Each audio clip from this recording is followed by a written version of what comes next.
What if every miracle came with a debt? And every whispered prayer was etched forever into a book that bled. Between 1807 and 1901, a wandering family moved quietly along America's forgotten back roads, offering blessings, healings, hope. But they always asked for one thing in return: your name. They called themselves the Hollow Family. And this is the story of their cursed red book, known to only a few as the Hollow Ledger, and the 10 431 souls who never lived past the age of 33. Before we begin, comment your country and the exact time you're watching this. Then stay with us. Watch closely. The ledger may already have your name. They always arrived before the frost. 6 pale figures cloaked in mourning black, drifting through the forested back roads of Ohio in a creaking wagon wrapped in linen, like a hearse for the living. They brought no firewood, no food, only silence oil and a book bound in red calfskin. At their center stood Sister Calla, the matriarch. Her veil was stitched from baptismal cloth soaked in some memory of water and salt. Her voice held a rhythm that didn't belong to the region or the century. And her children, they never smiled, never aged, but they healed the sick. No payment, Sister Calla would tell them, only the name. And in their desperation, the townsfolk handed over the names of their dying, written in chalk, sewn into thread, whispered into salted jars. The Hollow Family took them all gently, almost reverently, and it worked. The sick recovered. Babies, stilled by fever, gasped back to life. Elderly men stood unaided.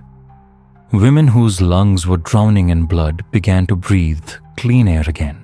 No one questioned, no one refused. And then, just as quietly as they had come, the Hollow Family vanished. No goodbyes, no wagon wheels in the mud, just absence. Weeks passed, and then one by one, the healed began to die. No screams, no rot, just silence. They passed in their sleep, each face sunken and still, as if something had aged them in a matter of hours, bones, brittle tongues, cracked eyes, staring beyond. Their bodies showed no signs of decay, only a name written in red ink in the margin of a slim, leather-bound prayer book. From the recovered journal of Reverend M.C. Lennox, dated 1810. They healed my daughter, but she does not sleep. Her eyes remain open. I buried her, but I still hear her walking. He would later find her name in their book twice. Once in ink, once in ash. When the Hollow Family returned the following winter, the town was gone. Empty. Only the church remained, its doors nailed shut. A crude cross carved into the wood above, words scratched in haste. They do not give. They take, and there, lying on the pulpit, left as if offered to God Himself, was the Red Book. Its first 40 names glistening crimson on yellowed pages. The birth of the Hollow Ledger. In 1812, they resurfaced, this time in Ashfern, a coal village buried deep in the Allegheny woods of Pennsylvania. A town of black lungs, soot-choked windows, and grieving families. The winter before a mine collapse had taken 17 boys. Even the chapel bell tower had been swallowed in rock. No priest came to replace the one who died in the collapse. But the Hollow Family did. Their wagon wheels were wrapped in white cloth. The oxen pulling them were blind and crusted with salt. When the townspeople saw them crest the ridge, Something in their grief cracked. They believed it was a sign, a gift, a second chance. It was not. Sister Calla stood on the porch of the abandoned schoolhouse, shrouded in ivy, her veil damp with morning dew. Her hands clasped tightly at her chest looked brittle like bone. "The earth has taken from you," she said. "We are here to give it back." There was no altar, no sermons, only the same request names. The names of the sick, the dying, even the newly dead, but still warm. In return, the hollow children handed out glass vials of clear oil, thin and sharp with the scent of iron. They pressed cold fingers to foreheads. And again, it worked. A choking infant gasped for air. A man crushed by coal dust stood and walked on his own. Even the air felt cleaner, as if the land itself sighed in momentary peace. But then came the boy, Tom Weston, age 7, son of the local blacksmith. He had not spoken since watching his brother die in the mines. Each morning he wandered the ruins, eyes empty, lips sealed with soot. One hollow daughter, the youngest, her skin pale as bone, her dress black and feathered, approached him without a word. She knelt. She touched his chest, and Tom screamed, not in pain, but in release. A sound too old, too deep, too loud to belong to a child.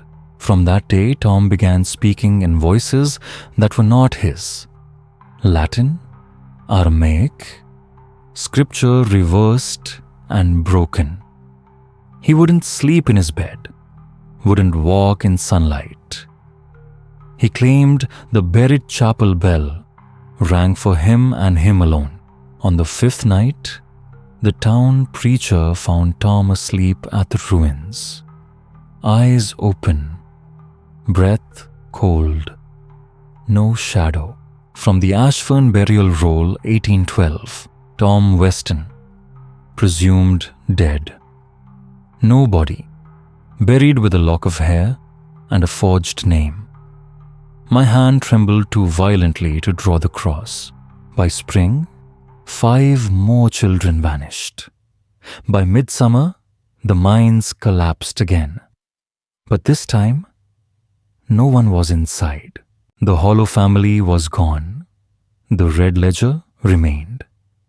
87 new names, each marked with a strange looped knot beside the children. This time they came south, to Claro Parish, Louisiana, where rivers twisted like rope around sinking land, and the air was so heavy with heat and hymns that songs clung to the cypress like moss. Claro wasn't a town, it was a balancing act of rot and ritual. The old chapel Église des Ombres stood atop the ruins of a sugar plantation, said to have burned during the Haitian revolts. What was left behind ash bone and a congregation whose faith smelled of wet earth and something older than blood. The town's newest priest, Father Duvar, had only just arrived from Paris. A disgraced scholar of the occult, banished from holy circles, seeking penance in the forgotten corners of the south. When word reached him that the Hollow family had entered the parish, he didn't warn the town. He welcomed them in. He offered them the pulpit. And on a rain-lashed Sunday with doors bolted and pews full, Sister Calla gave her sermon. It came not from scripture, but memory. "There is no death," she whispered. "Only the trade. Suffering for silence. Years for minutes. Pain for memory. We take what rots. We give what breathes, but the balance is not yours to measure. She held up a delicate not white ash, bound in black thread, and placed it at the foot of the altar. This, she said, is how we mark the borrowed. The townsfolk surged forward after the service begging, offering names: the leprous, the broken, the forgotten. And once again the hollow children touched them, bare hands dipped in smoke. A woman, riddled with sores, awoke with skin like porcelain. A violinist, mute for 20 years, played Bach in the square. And a drowned girl, dead 3 days, rose naked from the river reeds, mouthful of mud, whispering she'd seen her mother's eyes beneath the water. Father Duvar took notes obsessively in the red parish register. Entry 1815, Parisho 44. The hollow rite resembles an inverted baptism. There is water, but it is not holy. They murmur, but it is not prayer. I believe it to be pre-Roman, perhaps Gallic, or older. And then came the third night. It always comes. The air curdled, paint peeled, bread spoiled. Children would not cross the chapel grounds. Crows nested on the steeple cross. And when the morning bell rang for Sunday Mass, the congregation arrived to find nothing. No pews, no altar, no crucifix.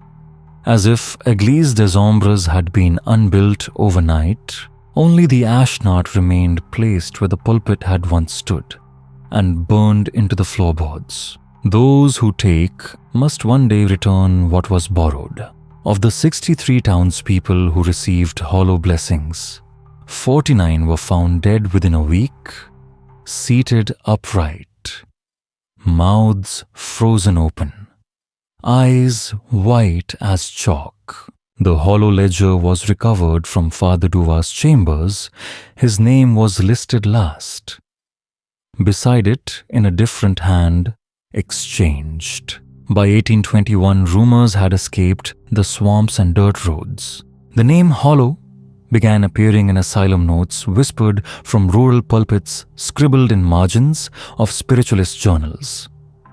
In Collin County, Pennsylvania, where hills hunched like old shoulders and fog clung to the lungs, a failed Methodist revivalist turned wandering journalist began collecting what he called ledger testimonies. His name was Jonathan Garrett. He believed the Hollow family to be a cult of benevolent necromancers unbound by time trading vital years for moments of borrowed grace, not frauds, not fakes, but something older. His trail led to a cold village called Byers Hollow, not found on any map, known only through 3 obituaries, all children, all healed once by a veiled woman. Garrett arrived in November, alone, Bible, flask, journal. He found no town, only an excavation. From Garrett's recovered field journal, the miners whisper of a red tent pitched beneath the quarry cliffs. No wheels, no horses. They came on foot. The air bends around them like heat off Blackstone. One boy, William Brack, said his father died smiling, clutching a string of hair tied to sugar beet. It is not medicine they bring, he told me. It is forgetting. Garrett followed the trail to the sealed shaft. 11 collapsed in 1799. There, beneath the scent of iron and flint, he heard humming. Low, 3-part, not echoing, absorbing. He saw faint light, not fire, but a breath glow. And a silhouette, a child, too still, too straight. holding a small pulsing book. Garrett ran. He reached the surface, coughing earth mouth like bone hair turned grey at the root. In his hand, a single torn page from the ledger, charred around the edges. Only one name remained: Jonathan Garrett. Beside it, a knot of 3 interlocked circles inked in soot. Postscript. In 1890, Garrett's journal was discovered in the attic of an abandoned rectory in Maryland. Most pages were illegible, wrought ash blood. But one entry survived, scrawled in the final page: "They do not arrive by wagon anymore. They arrive in dreams." The hollow ledger was found folded inside a funeral quilt, stitched from veil upon veil. No one knows who placed it there. And the children of Byers Hollow, gone. What would you trade for a single miracle? A name, a year, a breath. Comment below if you've ever seen a name appear where it shouldn't be. And check your dreams tonight. They've been known to visit those who listen too long. 1832-1835. Belltown, the fog that claimed, and the children who erased themselves. By 1832, the Hollow family had faded into near myth. Their name passed like wind across broken porches and bedtime stories told too late. Some called them angels, others parasites. But in the riverside town of Belltown, New York, the story returned to flesh, not by road, but by water. Belltown sat where the Mohawk River bent into the wetlands of Marchand, a quiet hamlet known for its clockmakers, its chimes, and a tower that rang every hour in a minor key, believed to ward off storms, until one morning, 3 children drowned in the Hudson, and then came back. Each returned within the hour, lungs purged of water, eyes open wide. Belltown's priest, Father Dermot Kells, called it a miracle. But the children weren't quite right. They stared too long. They ate only salt. They slept with eyes open, hands clutched across their chests. And one, a boy named Elias, began whispering a name in his sleep. Kaja, Kaja, Kaja. Then came the fog. Not from the river, but from the woods. A thick green mist, veined like mold clinging to skin, peeling paint from wood. It rolled into town and settled specifically over the chapel. For 9 days, it did not lift, and when it finally thinned, the baptismal basin inside St. Bellarmine's chapel was blackened. Water no longer held. And beneath the altar, in what looked like rust, was scrawled, "I baptize you not to cleanse but to claim." In the weeks that followed, 12 miraculous healings occurred. The lame walked. Infants stopped screaming.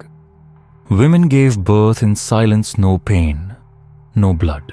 But soon after, those healed began forgetting. They no longer answered to their names. They forgot prayers. They stared hour after hour at the clock tower as if waiting for something or someone. From the recovered sermon notes of Father Kells, the Hollow woman has returned. She wears the veil of God, but drinks from the cup of Leviathan. She writes the names of the saved, but none are saved. They are held, promised to something deeper than dirt. The river does not carry her, it follows. Father Kells disappeared the following week. His last words whispered to a deacon, "Bury the bells. They hear through them." The town obeyed. They pulled every bell from the tower, each one ringing as if in protest, and buried them beneath the chapel floor. When census takers arrived in 1834, there was no town. No smoke, no graves, no woodpiles, only the mist still drifting, and beneath it, a faint metallic ring pulsing in a broken minor chord. The hollow ledger recovered years later from the ruins of a fire-blackened courthouse in Albany contained a full page for Belltown, 12 names, each written in red ink, each crossed out in ash, each followed by the alchemical symbol for earth. Beside each, a single word held, then came the South. In the fall of 1835, a Catholic orphanage near St. Augustine, Florida, sent out a desperate letter to the diocese in Charleston. The writer was Sister Terra of Mercy, her handwriting uneven, scratched, nearly torn into the parchment. They arrived before the rains. Our children are no longer ours. We have begun burning names from the ledger, but the ink rewrites itself. Please send fire. When investigators arrived weeks later, they found only ruin. The chapel burned. The dormitories strangled in vines. The ore sweet with decay, yet flowerless. There were no bodies. Only a cracked oil painting of the Virgin, her face scrubbed entirely away. Witnesses said the Hollow family had passed through days earlier offering blessings. In exchange, they asked for the baptismal registry. The nuns refused. That night, Lena, the youngest orphan, fell sick. Fever 112 degrees.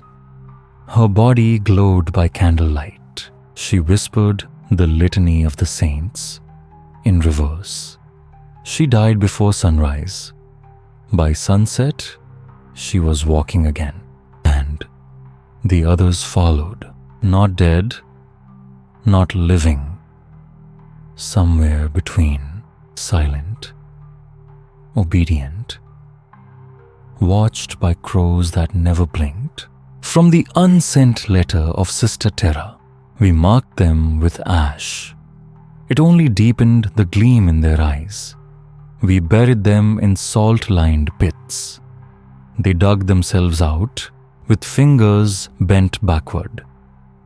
I watched a boy, Thomas, kneel in prayer, his hands blistered in holy water.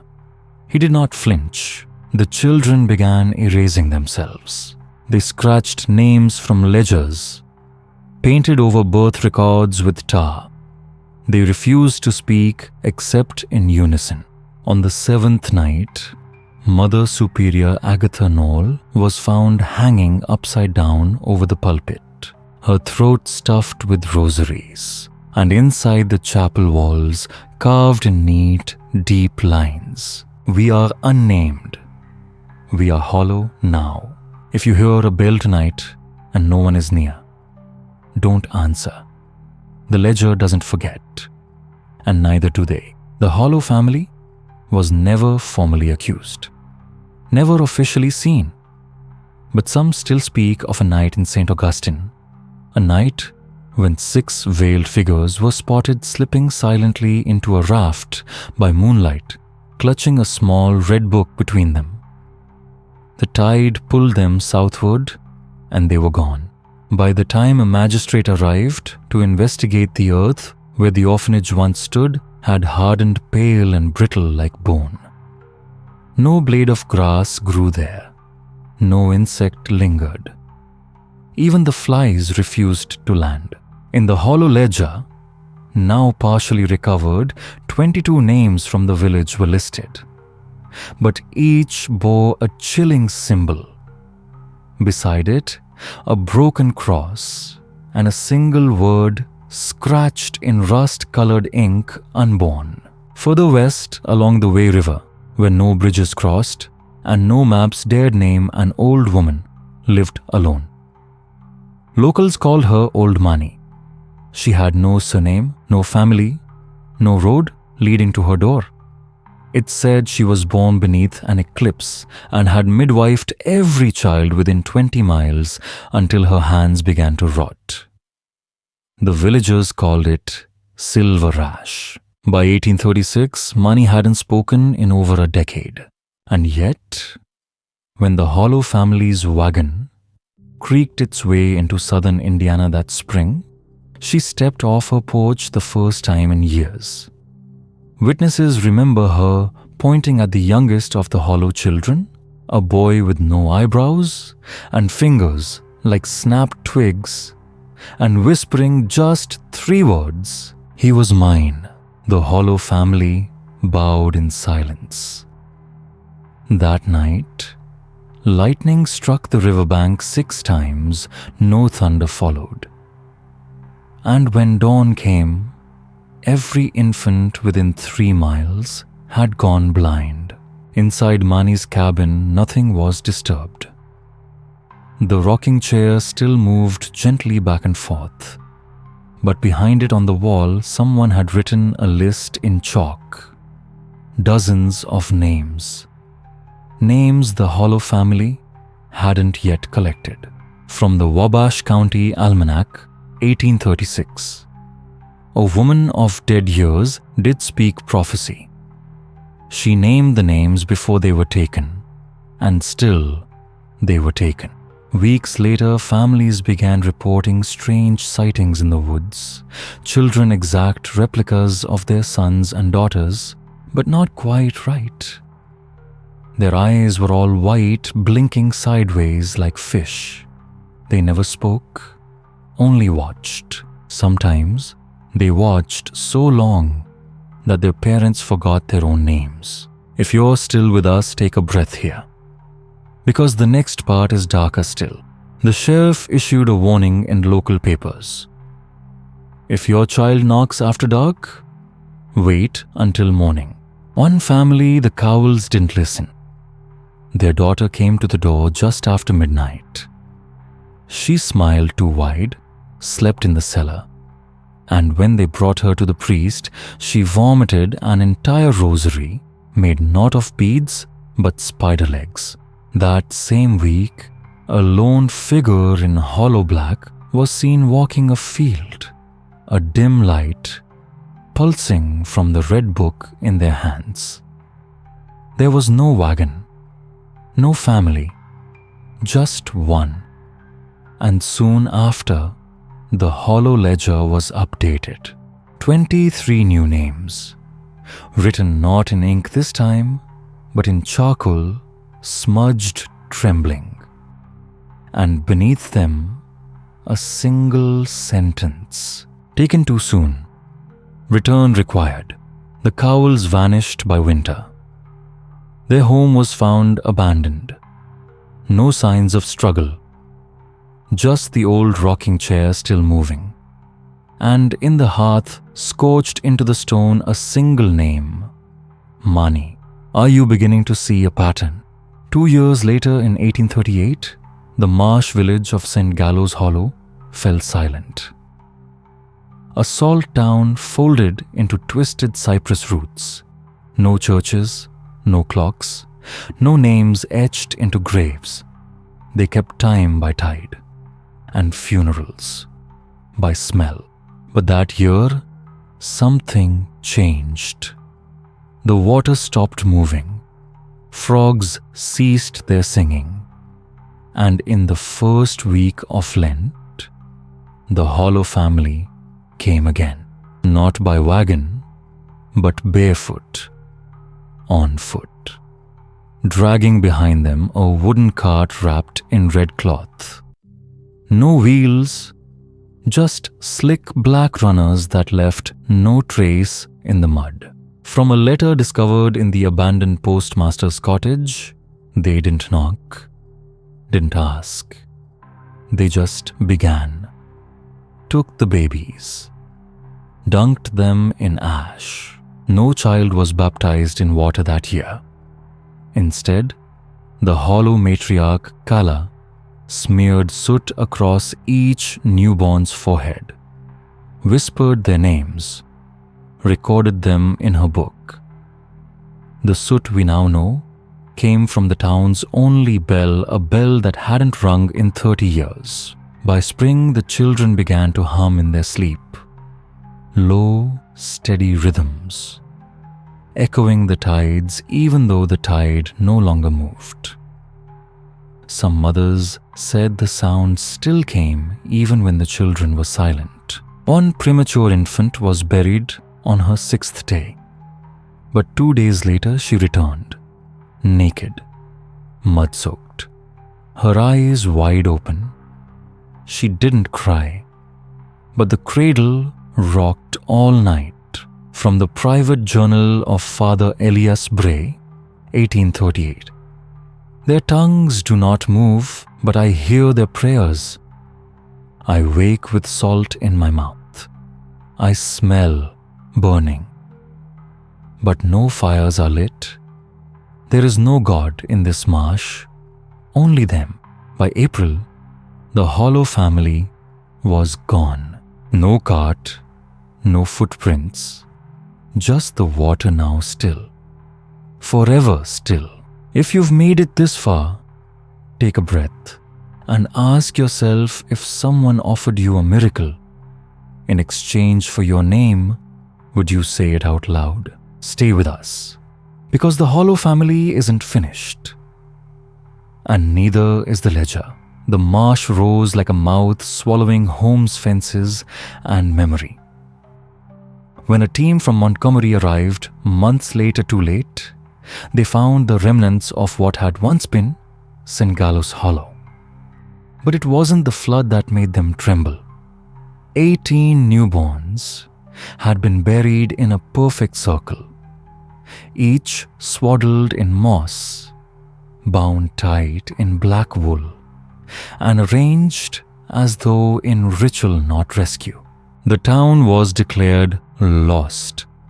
A natural disaster, they wrote. But nature doesn't wrap the dead in ceremony.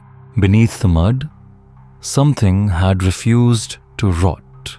A prayer box carved from cedar floated gently in the shallows, untouched. Sealed in beeswax, impossibly preserved, was the hollow ledger. And when it was lifted from the water, it opened on its own. Inside a passage not written in the usual hand, its script jagged, slanted like someone was writing through water. We do not drown. We are kept beneath. Weeks later, in nearby towns, children fell sick. They began coughing, not blood, not phlegm, but small white pebbles, round and cold like river stones or memory calcified, as if their lungs were trying to speak an old silence. The ledger was sent to Boston for study. It never arrived. Crespin was a quiet place known mostly for its widows. By 1840, over 24 women had lost their husbands to unlikely ends, cholera tramplings, mysterious drownings, and in one case, bees. Yet the women remained serene. They dressed identically pale blue lace bonnets in every season. They held hands in silence during Mass. Some called it a grief cult. Others, the widow's circle. Then the carriage came, black as pitch, drawn by 2 oxen with eyes sewn shut. The Hollow family had arrived.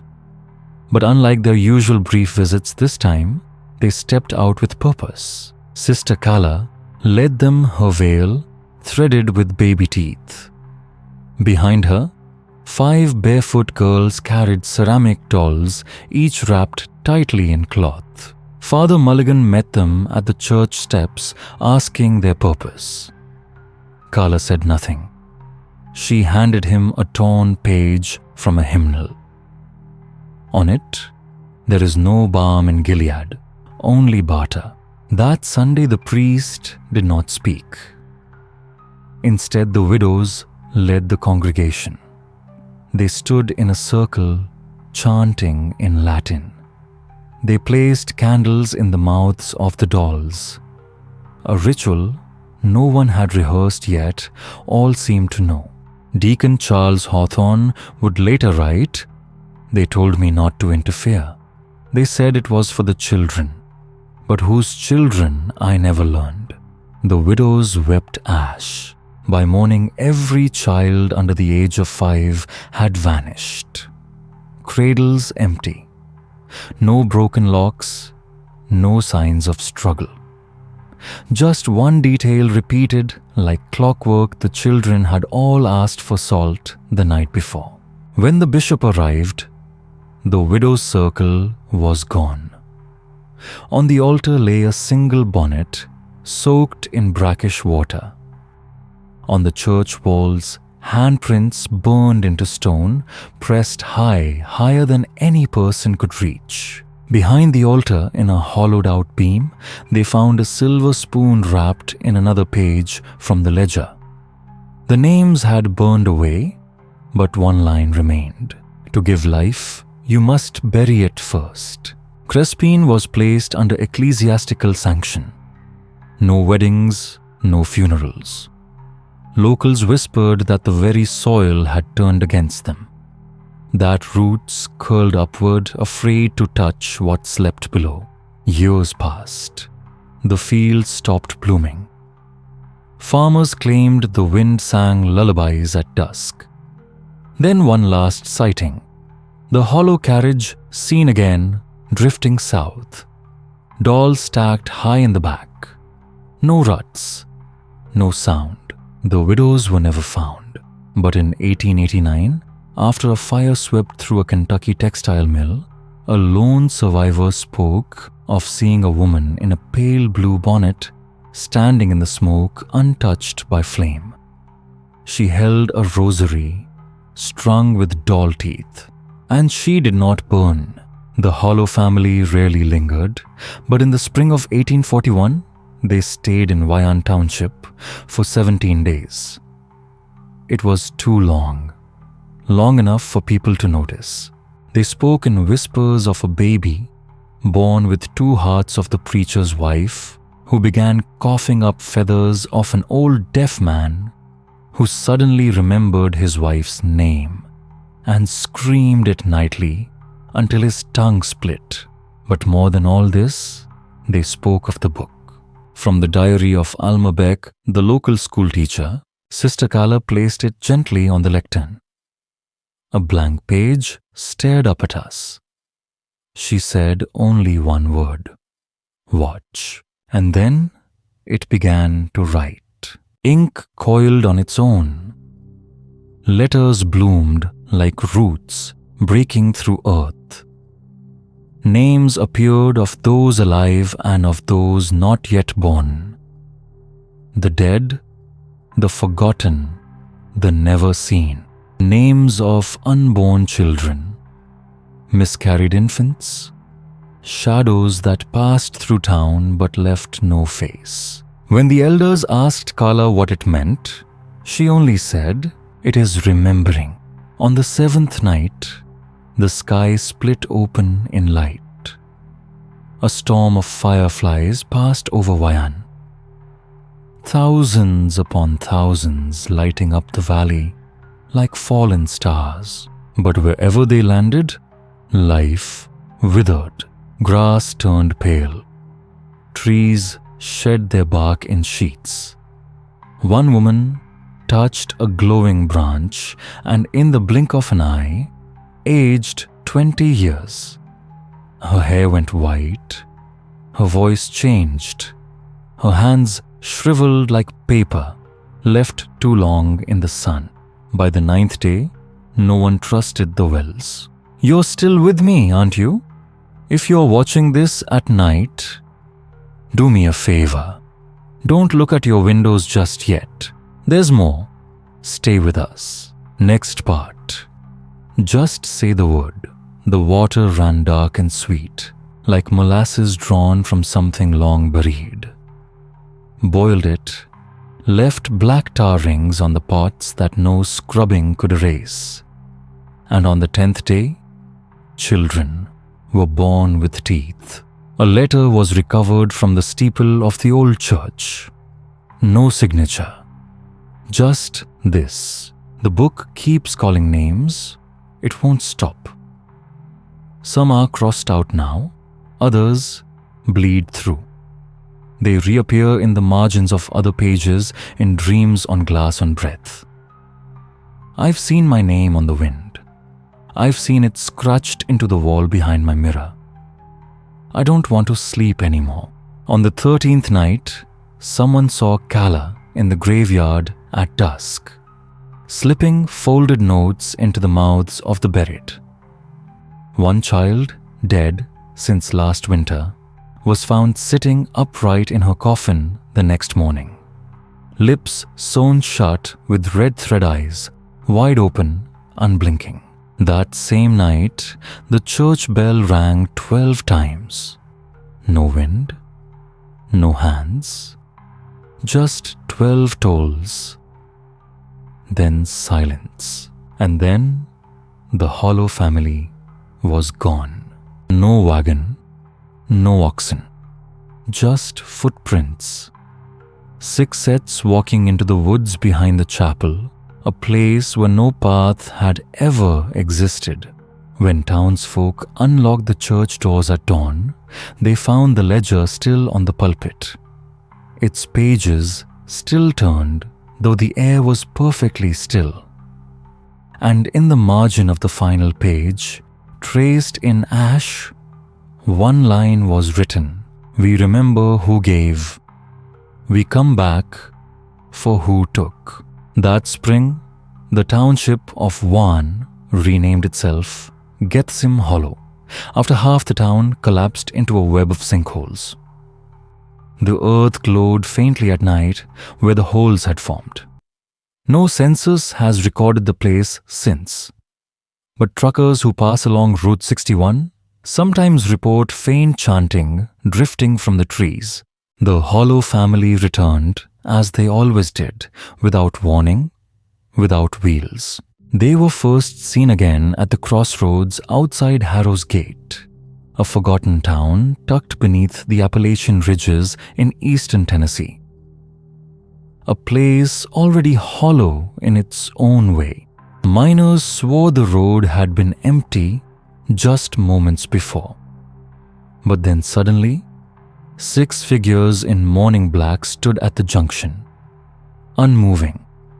Dust curled at their hems, their eyes fixed due north. That night, the church bell cracked itself in two.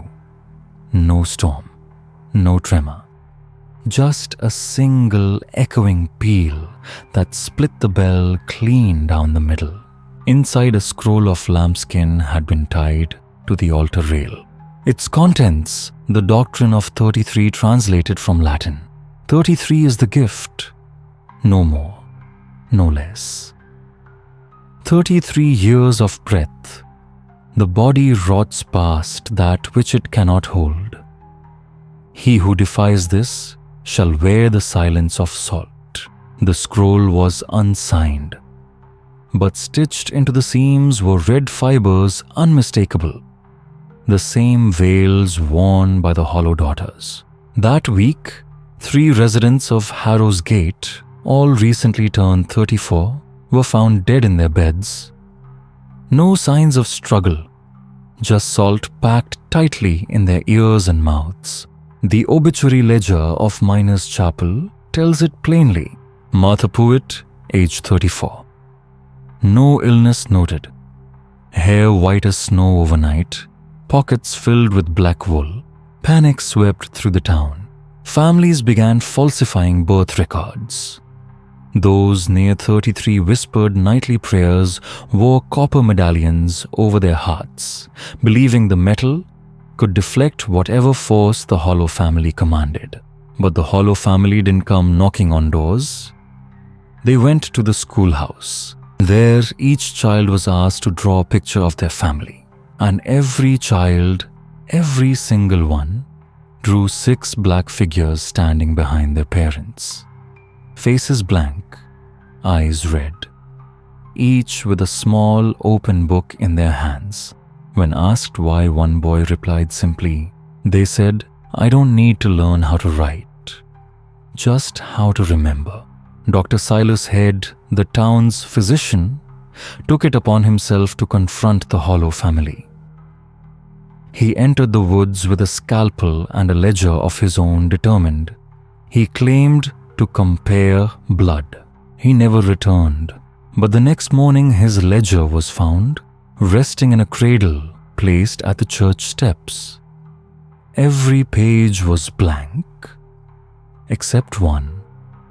A single message in handwriting no one recognized. "You tried to take what cannot be named." After that, Harrow's Gate changed. The town began burying those over 32. Alive or not, they called it preemptive mercy. And though no records confirm the whispers, it said, one unmarked grave lies beneath the old coalway station, wide enough to hold 100 names. To this day, no gravestone in the county bears a date of death past the age of 33. The Hollow family was last seen barefoot, walking along the rail tracks heading west. They cast no shadows, but the sound of turning pages lingered long after they were gone. They did not knock on the doors of Seven Falls, a secluded Lutheran commune hidden deep in the sycamore woods near the Wabash River. They didn't need to. By the time they arrived, every home had already set out a bed. Bowls of milk rested on the porches. Candles burned, all facing east. No one said their name, but every man, woman, and child stood silently at their windows, waiting. There are places on this earth that resist being remembered, not because they are lost, but because they are erased. Grath's Hollow was one of those places. It once sat quietly on the edge of a slow brown river, a settlement founded by fur trappers and canal widows, where no map would mark it and no road would dare lead you there now. Locals used to swear that river never froze even in the deepest winters, not because of heat, but something holier. Some said it flowed backward, threading through the limestone like a vein, feeding ancient altars buried in darkness. But that story, friends, begins not with the river, but with a man. His name was Elijah Portner, the commune's town scribe. A man of education and quiet precision. He kept a meticulous green ledger, thick leather-bound, filled with daily entries, rainfall totals, hymns, sung births, deaths, baptisms, harvest yields. Everything that made a place real. Everything that could anchor a memory. Until April 6, 1844. That morning, Elijah's ink vanished. Not spilled, not dried, gone. The inkwells on his desk remained full, the quills sharp. But no matter what he tried, the ink refused to bind to the page. His pen scratched and glided, but nothing remained. And then she appeared. On the chapel porch stood Sister Kalaholo, wrapped in white lace, holding a strange book bound in waxed leather. 11-year-old Sylvie, one of the last children in the town, remembered her words. "Only names may remain," Sister Kala whispered. Not what they did, not what they said, only who they were. Then she opened the book and said simply, "Give me the names." That night, something swept through Grath's Hollow. A fever of forgetting. Sermons, marriage papers, diaries, wills, all were burned. One by one, the townsfolk spoke names into that hollow ledger. Nothing more. Not memories. Not meanings. Just names. Elijah Portner refused. He ran into the woods with his rifle and his green ledger clutched tight. 3 days later, they found him lying peacefully at the roots of a sycamore tree. His body untouched, his mouth filled with thorns, his ledger emptied. Not burned, not erased, emptied. Each page blank as snow, yet the leather binding was blood-stained. And inside the back cover, someone had written in a trembling hand, "What is not named may be taken. What is named must be kept. 7 fall, will slowly dissolve. Not all at once, but like candle wax, dripping over decades." And so it began. Children forgot the faces of their mothers. Gravestones faded. The church hymns lost their melodies. Even the Lord's Prayer shortened syllable by syllable until nothing remained but breath. By 1870, only 2 elderly sisters remained in Graz Hollow. They no longer remembered the town's name. But beside their hearth sat a box of lace, and inside it a scorched note that read, "We were healed, then hollowed, then healed again. No maps list Graz Hollow today." But in 1993, a satellite survey of the forestry district revealed something chilling.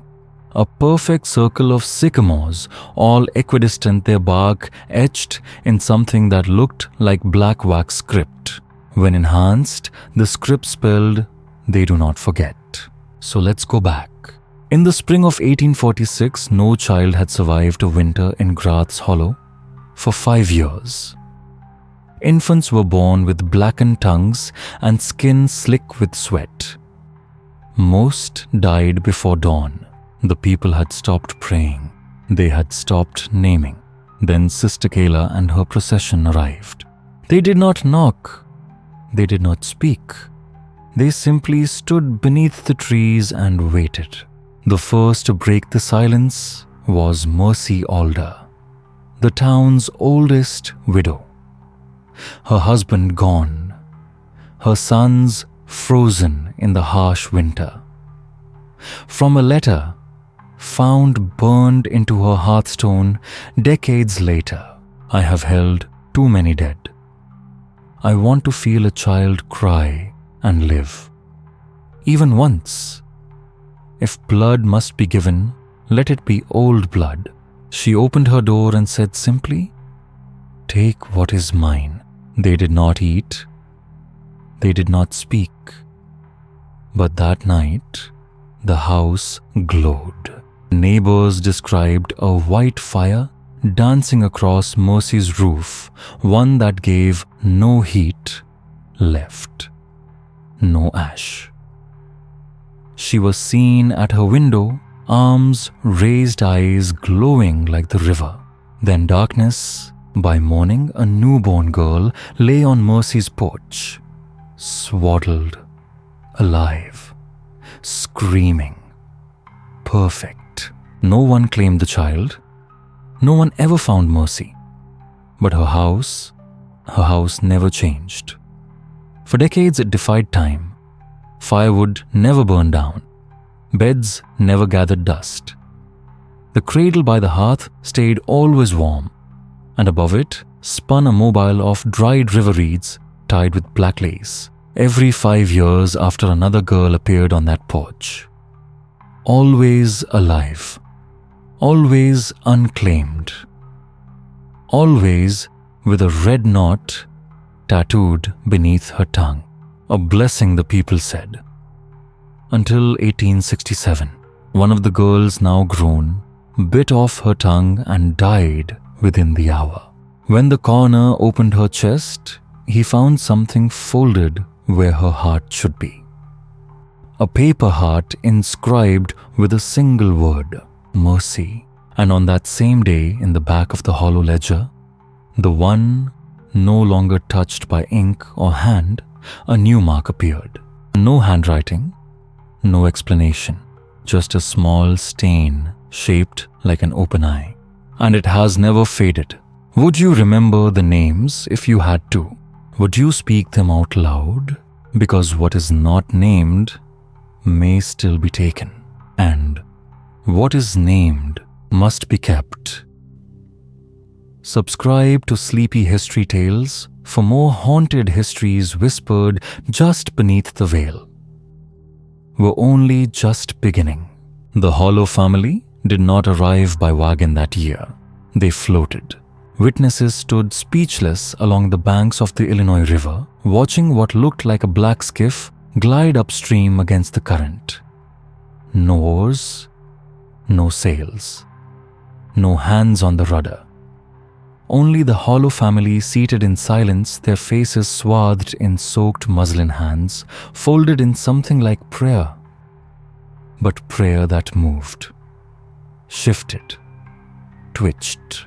The skiff came to rest at the rotted ferry port of Ridgewater's Landing, a town still mourning 11 drownings in 11 months. Oddly, none of the dead had water in their lungs, and stranger still not one had eyes. Father Anselm Dorr, who had spent that spring preaching that the river was cursed, its waters tainted by the spirits of unbaptized children, believed the Hollow family's arrival to be a divine sign. He greeted them barefoot on the dock, rosary in one hand, hymnal in the other. But the Hollows didn't speak, not a word. Only Sister Calla stepped forward. She placed in his hands a thick red ledger, the leather cover cracked with what smelled unmistakably of salt. That night, Father Dorr wrote a single line in his diary. I swear by heaven I had not touched a pen. The book opened on its own, like a lung, like something breathing, and it knew my name. Within days, 9 of the town's sickest were miraculously cured. The ledger listed all of them, first and last name, diagnosis, date. Then without explanation, it added a 10th. Evelyn Lom, age 9, condition not yet. No one in town had heard the name. No such child existed, not yet. 3 nights later, a fisherman discovered a girl at the river's edge, naked, sitting among the reeds, softly humming a hymn in a dialect no one had spoken for centuries. She was Evelyn, but Evelyn had no memory of birth.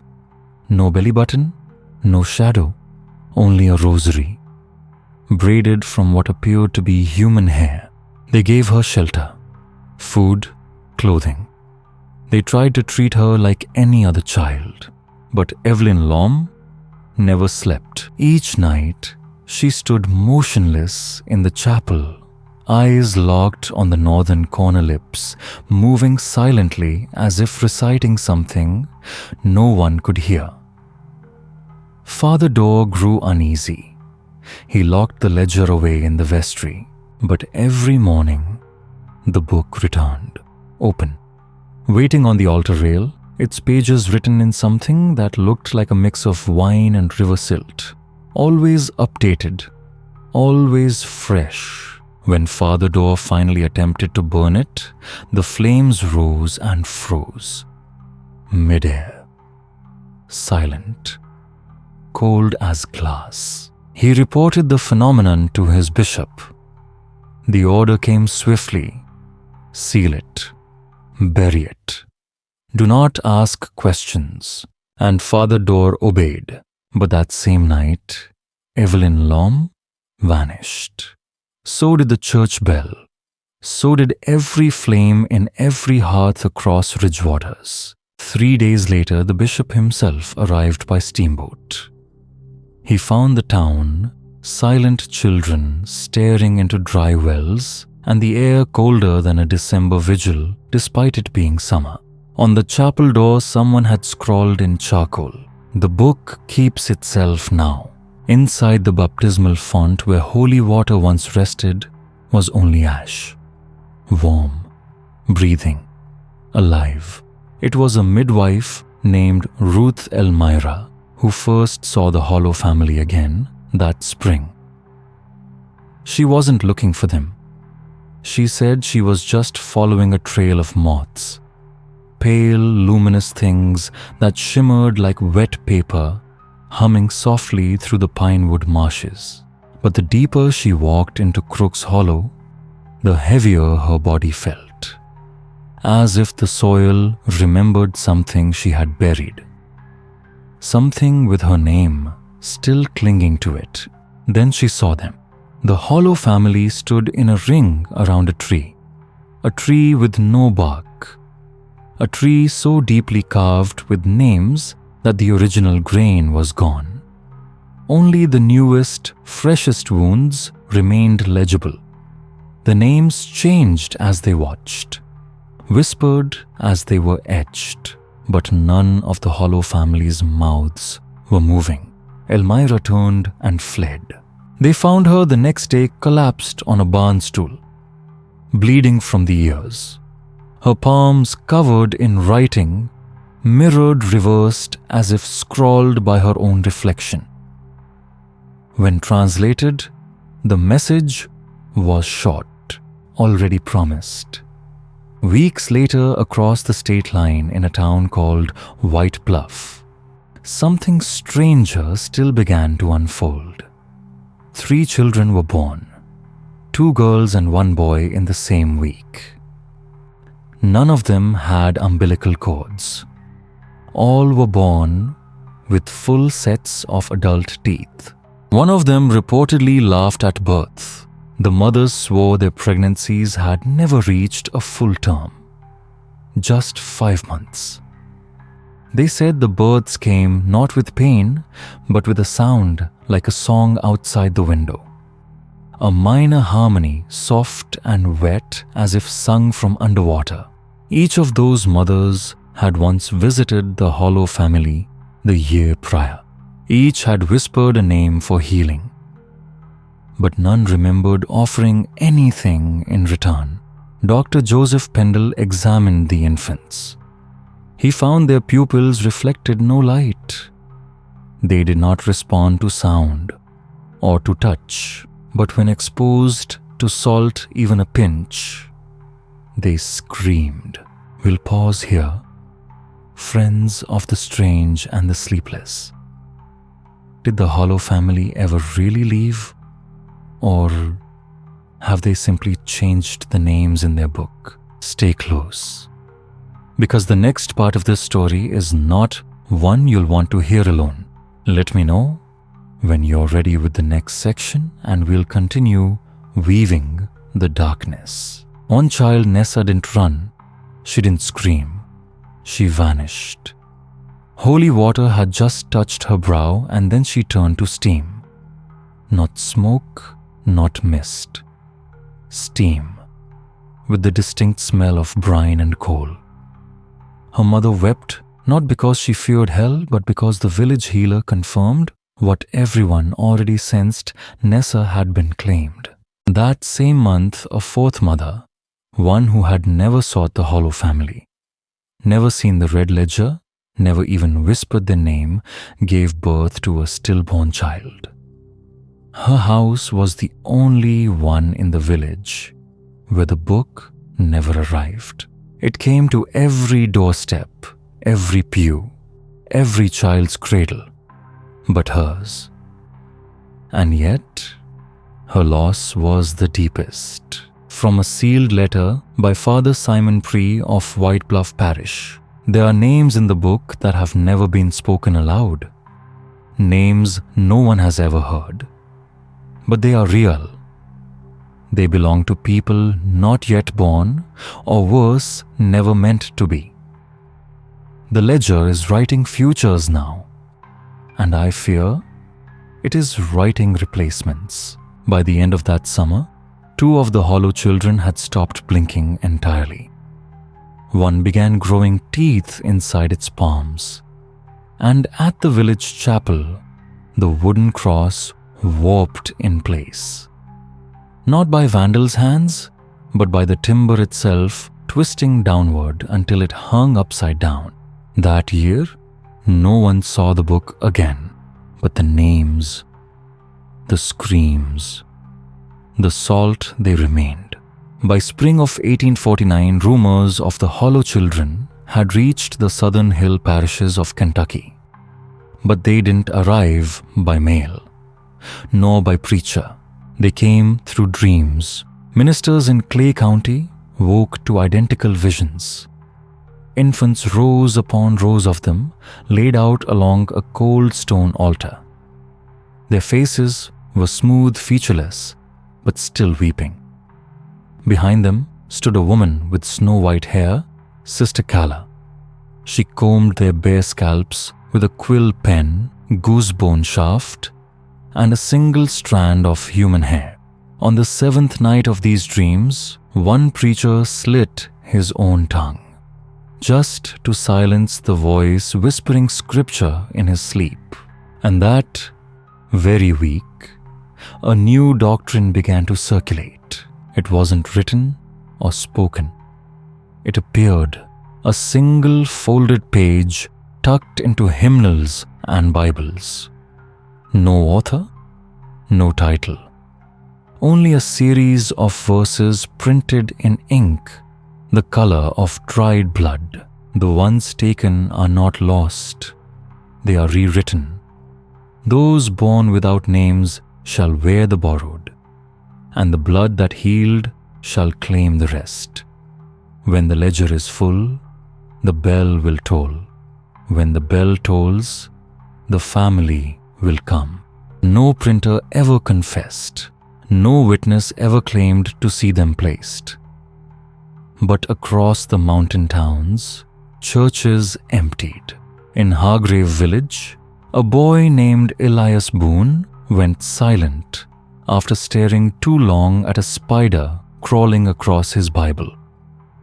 His mother said the spider had a tiny white face on its back, a face that smiled, a face that blinked. 3 days later, Elias began scrawling names in chalk backwards across the walls of their cabin. Names no one recognized. Not local, not real, until one was. Jude Hollow. That night, the Boone family's cabin burned. From the inside out, the outer walls were untouched. But the interior was cinder and silence. The only object left intact, a melted rosary. Its beads fused into a perfect ring of teeth. That same month, the ledger appeared again. This time it was found in Clover's Gap, dropped at the feet of a schoolteacher, Mrs. Edna Hay. She had just buried her 7th child. She opened the red book. Her name was written inside 22 times each, in a different ink, in a different hand, and each followed by the same single word, insufficient. That night, her schoolhouse fell silent. When morning came, not a single student remained. Only their shoes were found, lined up in a spiral, every toe pointing inward. The next morning, Mrs. Hay was seen digging in the churchyard with her bare hands. Whispers clung to her throat. "How many more must I name?" she asked the stones. From the recovered records of Bishop Halford of Louisville, the ledger is no longer being filled. It is feeding. The names are not memorials. They are recipes, instructions, maps. Across the border in Tennessee, a funeral was interrupted when a coffin refused to close. The girl inside Sybil Fane was growing new teeth across her eyelids, 5 years before the Hollow family had passed through her town. They took nothing but the name of her father. By 1850, the family had drifted south to the thick rotting wetlands of South Carolina. Names dissolved in the humidity. Records warped in the heat. They were seen first near a place called Goose Run Parish. A drowned village remembered now only for the coral well. The well hummed at night. Locals believed if you dropped a coin into it, there was no echo. Just a heavy silence, like something deep beneath understood what a name was worth. But when the Hollow family arrived, the humming stopped and the dreams began again. A child named Marble Fry, just shy of her 6th birthday, was found sleepwalking through the swamp, her hands caked in marsh clay, her mouth full of hair. When asked what happened, she simply said, "He's under the salt. He sings backwards. He wants my name." Within days, 6 other children began whispering the same thing, and by the 7th dawn, none of them could speak at all. Auntie Ruth Delahunt, the town's midwife, did what the clergy would not. She opened her own family ledger. Not the Hollow's, but hers. Pages of generations. Births, deaths, and sins written in ink that looked rusted from within. And there they were. The names of every mute child, scribbled backwards across the final page. Each one was paired with the initials Cheech and a symbol that chilled her to the bone, an hourglass, shaped entirely from teeth. Terrified, Ruth fled to the chapel, but it was no sanctuary. She found it empty except for one child sitting motionless at the altar. "A boy with milk-colored eyes," he whispered. But not with breath. And friends? The family was not gone. Not yet. Only waiting. Only naming. Shall we go a little deeper? If you're still with me, we'll continue in the next chapter, because where the Hollow family walks, silence follows. Stay curious. Stay awake. This is Sleepy History Tales. And some books never finish writing themselves. "The water's too red now," he wrote. "He wants names that float." She burned her ledger that night. And when the sun failed to rise, they found her swinging from the bell tower, rope neck, limp like an unstrung marionette. Her shadow, they said, stayed longer than her body did. This came from the field notes of Dr. Ambrose Harbinger, a naturalist who wandered too close to the Hollow family's path in the fall of 1850. His journals, what little remain, are smudged with brine and something darker, stickier. He traced their movements across 4 counties. Always the same pattern, a momentary miracle, then the hollowing. And always peaceful faces in the end, but bones that stayed wet as if still listening. Then came the coral wells. That autumn something returned, but not as it was. Once, when you dropped a stone in the well, gave your echo back. Now, it answered. Full sentences, full names. Some believed it was Sister Calla's voice reaching up from the damp dark. Others whispered it was what she'd awakened when she threw herself down. And yet, children still came. They walked to the well in the dark, barefoot in frost, whispering names that weren't their own. Names that didn't belong in this century.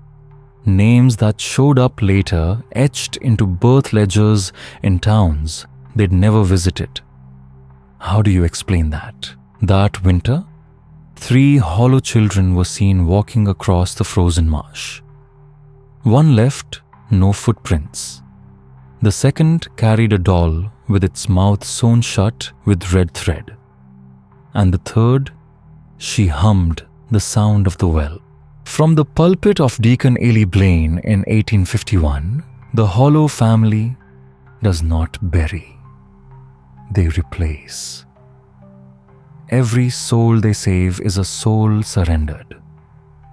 The book they carry is no journal. It is a covenant, And so they came again. Just before Pentecost, 3 black wagon stops drawn tight with lamb gut cord rolled into Savannah. No wheels creaked, no horses snorted. The air just stopped. When they reached the cobbled square outside St. Julian's Parish, the church bells fell silent, mid-ring. Witnesses said it was like the town exhaled all at once and forgot how to breathe again. Inside the cathedral, Father Marin Kepler, meek, soft-spoken, received an anonymous parcel. It was wrapped in salted cloth still wet, inside a psalter bound in eelskin, but not filled with hymns. No, these pages were something else, mirror script psalms inked in dried molasses, backward and bitter. The final page held no words, just a sigil, wax sealed, the letters CA. That same week, baptisms across the parish failed. Infants screamed at the font. Holy water evaporated on contact.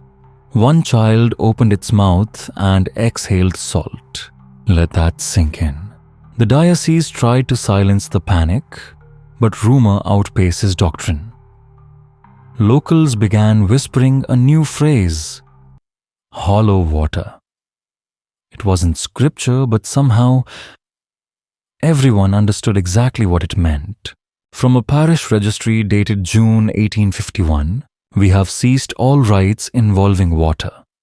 The bishop will not respond to telegrams. We have burned the pews. No one stays past dusk. The choir loft groans like it's full of teeth. That Sunday, one of the Hollow daughters, her name still unknown, remembered only by her veil of beeswax-tipped lace, was seen entering St. Julian's alone. She did not carry the hollow ledger. She brought something else older, leathered, pulsing, like it breathed. She placed it on the altar, opened it, and sang. It wasn't a hymn. It wasn't even language as we know it. Something between Gregorian chant and the hum of bees under soil. Everyone present wept. Some collapsed. And when she closed the book, every candle in the church extinguished at once. That night, the church flooded. Not from storm, not from tide, from inside. Water poured from the stone walls, thick with fish bones and smelling of formaldehyde. In the pulpit, they found a child's tooth wrapped in black wool. From the diary of Sarah Ann Clemency, a nursemaid, my boy was healed. He sleeps through the night now, but he speaks Latin when he cries.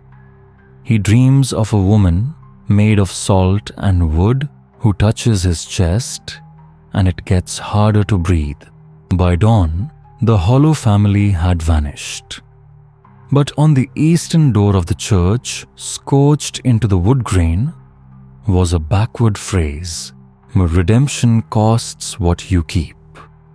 And below it, initials CH.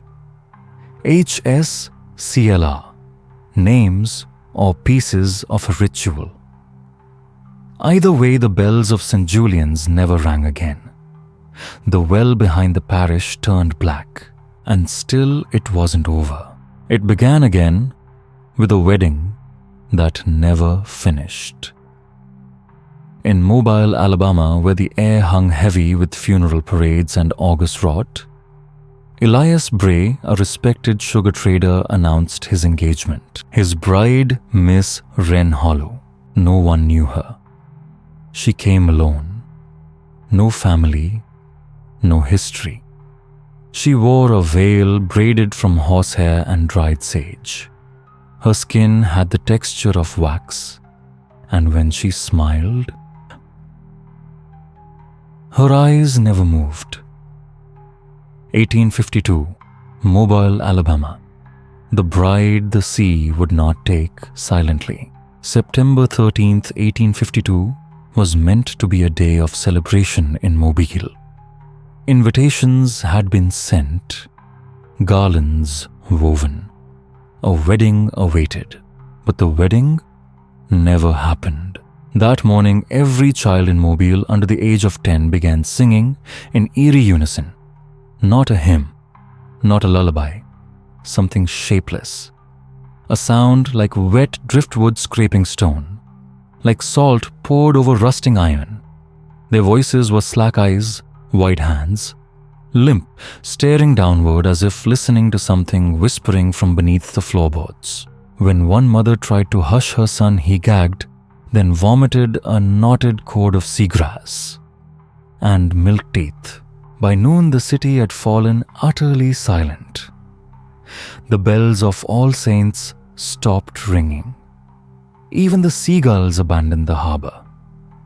From the final torn sermon of Reverend Leontius Ma, scribbled with a shaking hand, "She is not a bride. She is the price. He who weds her weds the grave.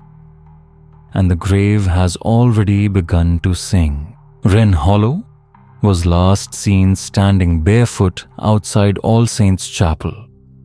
She held a single white feather dipped in what was believed to be menstrual blood. Her voice rang only once through the stunned city. The sea remembers its daughters. That evening, a small boat drifted ashore. Inside were 4 unconscious teenage girls. Their skin was red with salt burns, their arms wrapped around each other as if dreaming together. None of them were related. None had ever been reported missing. One girl clutched a music box in her sleep, playing a lullaby no one could name. They awoke the next morning and never spoke again. They lived in silence for the rest of their lives at St. Elodia's Asylum until the asylum burned in 1874. Their room 3C was untouched by the flames. Still warm, still pristine. Above their beds in handwriting, no one claimed was a message. They came from a song, from the private notes of asylum nurse Margaret Healy. When they sleep, they hum.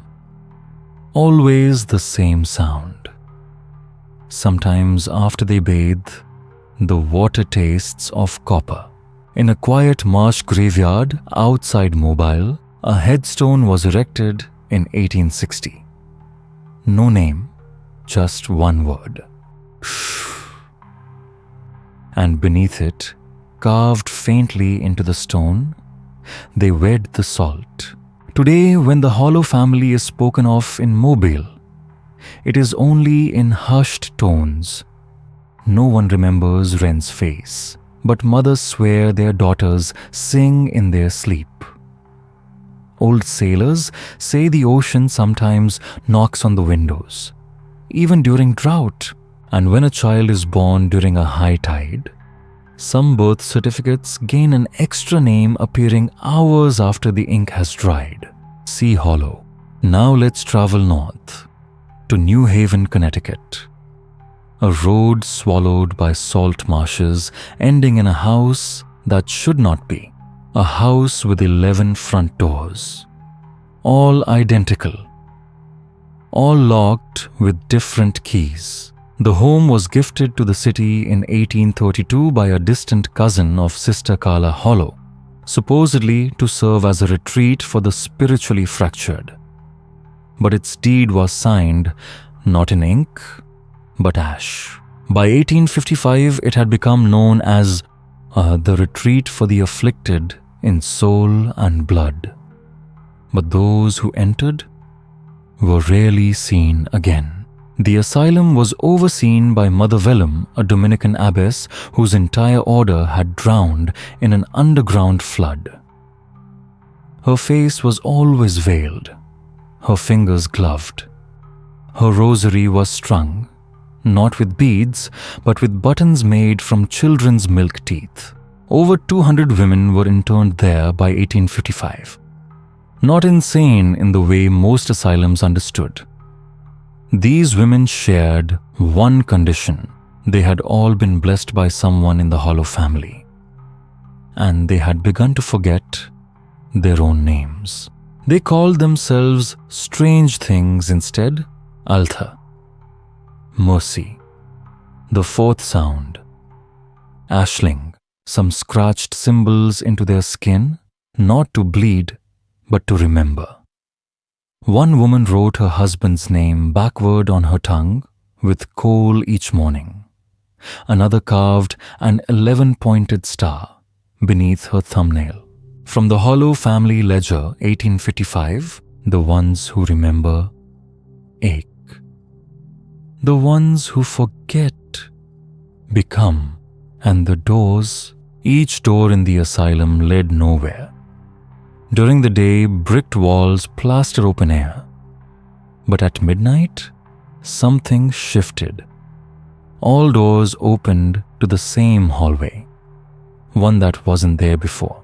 Staff reported changing corridors, vanishing staircases, windows that looked out over a field of broken clocks, a lake shaped like a mouth, a procession of faceless brides. Some patients awoke with moss blooming from their scalps, others with gums packed with sea salt.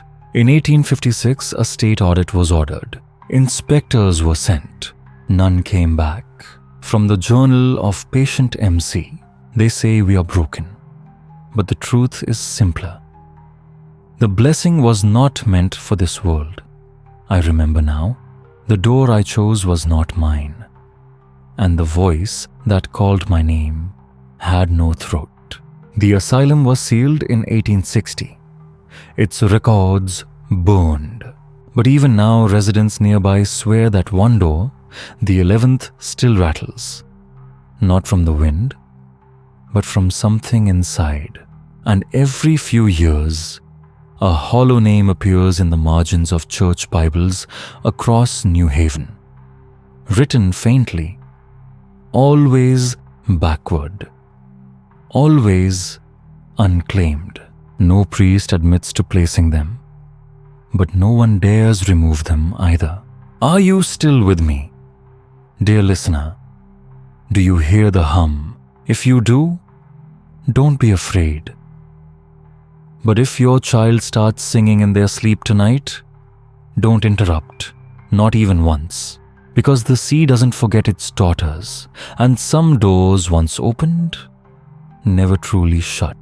Stay curious, stay cautious. This is Sleepy History Tales, and we'll see you again when the tide is high. They didn't ride in like missionaries.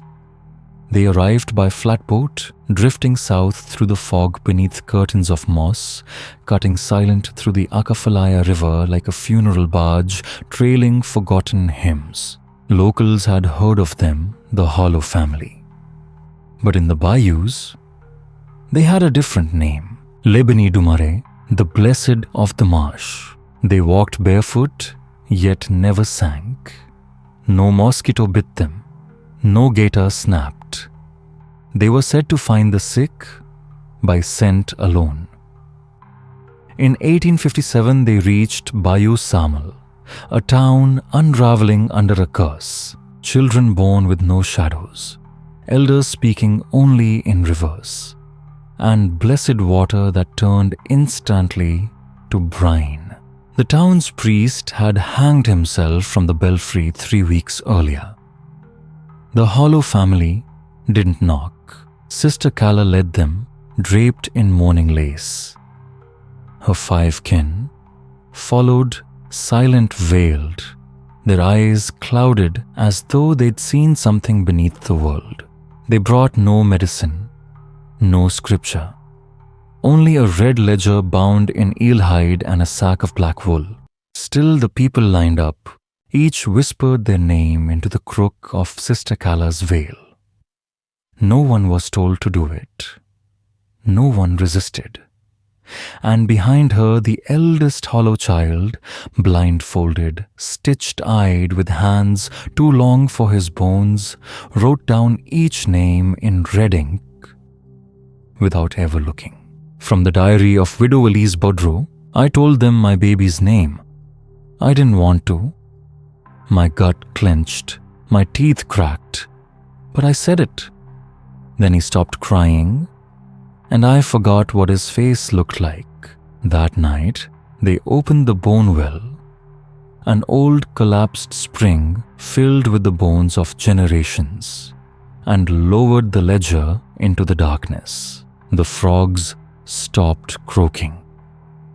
The wind disappeared, and something in the earth sighed. By morning, every affliction was gone, but reflections had vanished with them. Mirrors, basins, puddles, silent blank. Some villagers stopped aging. Some began to speak in forgotten tongues, even infants. A midwife vanished into her mirror. She claimed, "Just before these eyes are not mine anymore." When the Hollow family left Bayou, Samuel they left behind. The red book opened resting atop the bone well. All debts recorded, 11-fold, signed in bone ash, paid in salt. No one dared touch it except one barefoot child. She tore out a single page. That night, she slipped into a coma.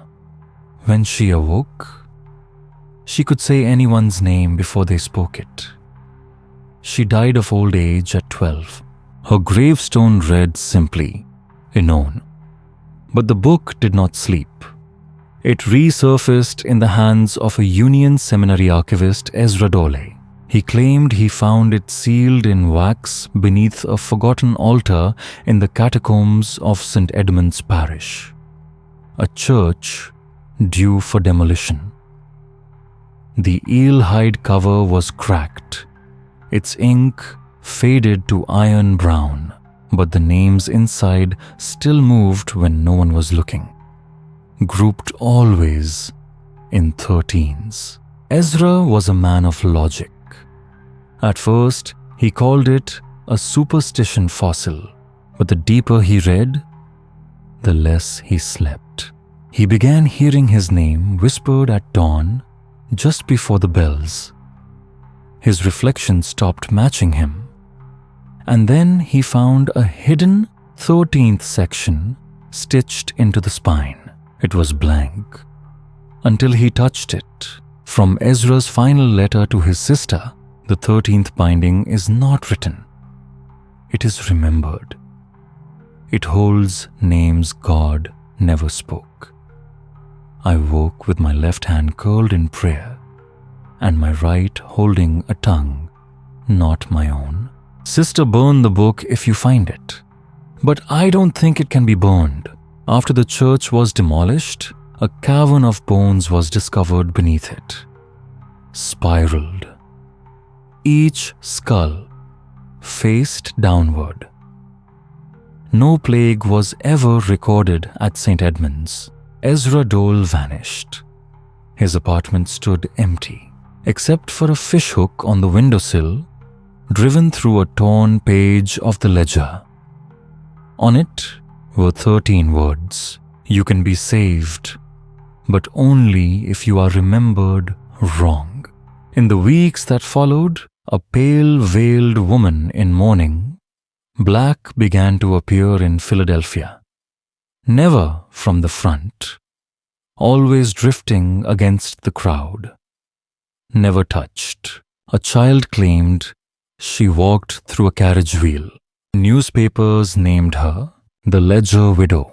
Churches reported missing baptismal records. Hospitals tallied 13 deaths at a time in the same ward, same hour, same silence. Then she vanished.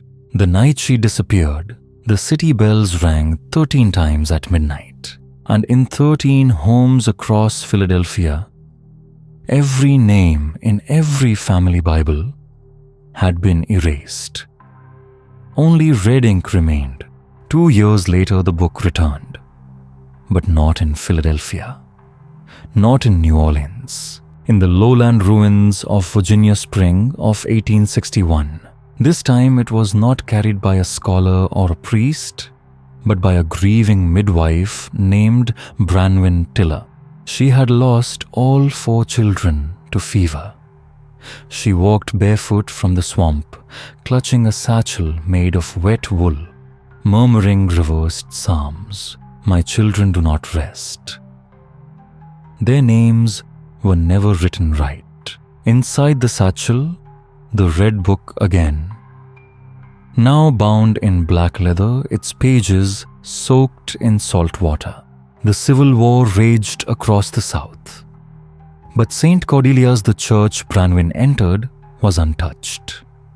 Not out of sanctity, but fear. Its bell rang by itself at night. Its windows glowed. Locals saw 13 figures kneeling in prayer, facing backward. Only one dared enter Dr. Charles Eden. He came to examine Branwyn after she delivered 3 infants without umbilical cords, each child marked with a single red line on their back. Branwyn handed him the book. He didn't open it. He simply wept. There is no forgiveness left in this paper, he whispered. Only names meant to be forgotten. The next morning, the ledger was gone. Dr. Eden was found seated in a pew mouth sewn shut, but the thread never pierced skin. It hung in the air like cobwebs scattered on the altar parchment. Birth scrolls for children never born, marked prepaid. Singed at the bottom, burned from the inside out. Witnesses saw the Hollow family's wagon crossing the causeway that week, pulled by a mule with human teeth. Branwyn walked behind it, eyes rolled back, cradling the book like a child mouthing one word: unborn. From the burned registry of St. Cordelia, they do not speak their names, they do not plead. They arrive when silence rots the living. I heard the Hollow hymn again. This time, it knew my name. That summer, a drought fell across the tidewater coast. Wells soured, crops curled. And in town after town, mothers began giving birth to children who never cried. They simply stared and waited. Are you listening, dear dreamer? If your name has ever been misspelled in a record, if your mirror has ever delayed just a second too long, if your child stares at nothing and hums in their sleep, don't say anything. Don't ask. Just listen, because the Hollow family never forgets. And the red ledger still turns pages when no one is watching. This has been Sleepy History Tales. And remember, you can be saved, but only if you're remembered wrong. They say Port Avery drowned twice, once by water and once by silence, tucked into the salt-worn marshes of South Carolina's forgotten coast. Port Avery had been a whaling outpost where harpoons outnumbered crucifixes. By 1862, the chapel sagged into the muck, its pews bloated with mildew, the altar just driftwood and memory. But still, the Hollow family came. This time, only 4 of them. No horses, no wagon, just a raft lashed from charred cypress, drifting in at dusk like a funeral that forgot to end. Their eyes glowed like storm lanterns. Their skin, drawn tight like hide, stretched over bone. And in their arms, a new book. Seal, leather-bound, its clasp shaped like a fishhook. Inside the ink shimmered wet, but the names They were already fading, bleeding, as if unwilling to stay written.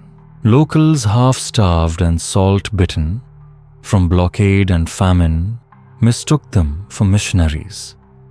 They offered dried meat and mead, and they're sick. Captain Rock carried his blind daughter himself, struck sightless after watching the sun vanish during an eclipse. The hollow woman pressed a shard of stone into the girl's palm. "It is not her sight that needs returning," she whispered. "It is her silence." That night, the child screamed until her throat tore. Then she spoke. In perfect reverse, Latin, naming fish that had never swum in those waters. By morning, her father was found hanging in the bell tower, his boots filled with seawater. Though the tide never came in, the Hollow family remained 2 more days. Each morning, new names appeared in the book, always before the person arrived. Each night, the chapel bell rang on its own. On the 3rd evening, they vanished, leaving only a trail of salt leading to the sea. From a confession dug out beneath the rectory floorboards, they told us the names we carry are not ours, that we're just renting our bones. I saw the boy again, Levi. He walked like wind through burlap, handed me the book. It felt warm. Weeks later, after a hurricane scattered Port Avery like cinders, a Navy vessel passed over what was left. Nothing remained except a single cradle, floating inside a journal. Barnacle encrusted its pages, ending abruptly after one sentence repeated over and over. "There is no shore left for those who bless without asking." And then, the children changed. Widows, wet nurses, midwives across the coast reported newborns with gills beneath their ears. Infants who never cried, only stared and waited. They blamed the Hollow family, but no one ever saw them arrive. Only that they'd been there. Always another version of the book appeared. More worn, more alive, as if it had begun to reproduce. From the diary of Dr. Maeve Tillwater, midwife and Civil War refugee, the child I birthed spoke to me in a dream. It said, "The book has teeth now, and it's hungry." By 1864, the war had carved Nashville into 2 cities, one seen and one suffered. Hymns gave way to gunfire. Church bells rang for the dying. But beneath the ruins of St. Sibylla's, something else sang. They were called the Bleeding Choir. 11 girls, all under 10, found wandering near Field Hospital. All wore soot-colored shifts. All had silver thread tied around their tongues, and when asked their names, they opened their mouths and revealed pages instead of words, scripture unfurling in red ink written across their tongues. Dr. Ethan Hargreaves, a weary field medic, took them in. He kept notes. No pulse while resting, no reflections in silver, and none of them blink. He called priests. They never returned. One night, the smallest girl carved a name in the wall using her fingernail, her own, then handed Hargreaves another name, his, spelled wrong. Days later, one girl vanished. In her place, beneath the basin, a new book. Not the Hollow ledger, but a replica, bound in children's skin, still warm, breathing.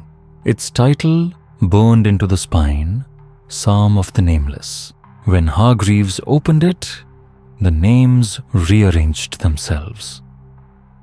His appeared twice. They found him at dawn, suspended upside down from the organ pipes. drained of blood. Yet, his heart was still beating. The choir stopped singing. Only one phrase passed their lips. He signed it. We're free. The city blamed war stress. The girls were sent away, scattered, adopted, erased. But years later, the new families began to vanish. Nursery doors found open, cradles wet with seawater, locks turned inward. One name whispered beneath the floorboards, Kala. The final family to disappear left behind a message painted across their dining room wall. The song ends when the ledger is full. From a chaplain's letter to Bishop Rolston, 1865, this is no war of men. There is a second scripture, written in names, and it bleeds more freely than our own. And beneath St. Sibylla's, where no candles remain, but the ashes glow on their own, the hum continues, like pages turning in the dark. Nowhere on any map, just a crooked fence line, a bell without a tower, a road that loops like a noose. The sign read, "Welcome to Hollow Parish." No census, no records. Only one thing survived: the church, black windowless, its spire cracked open like a burnt tooth. Inside, pristine, preserved, like a wound that never scabbed. A basin of red sand and teeth sat at the altar. No crucifix.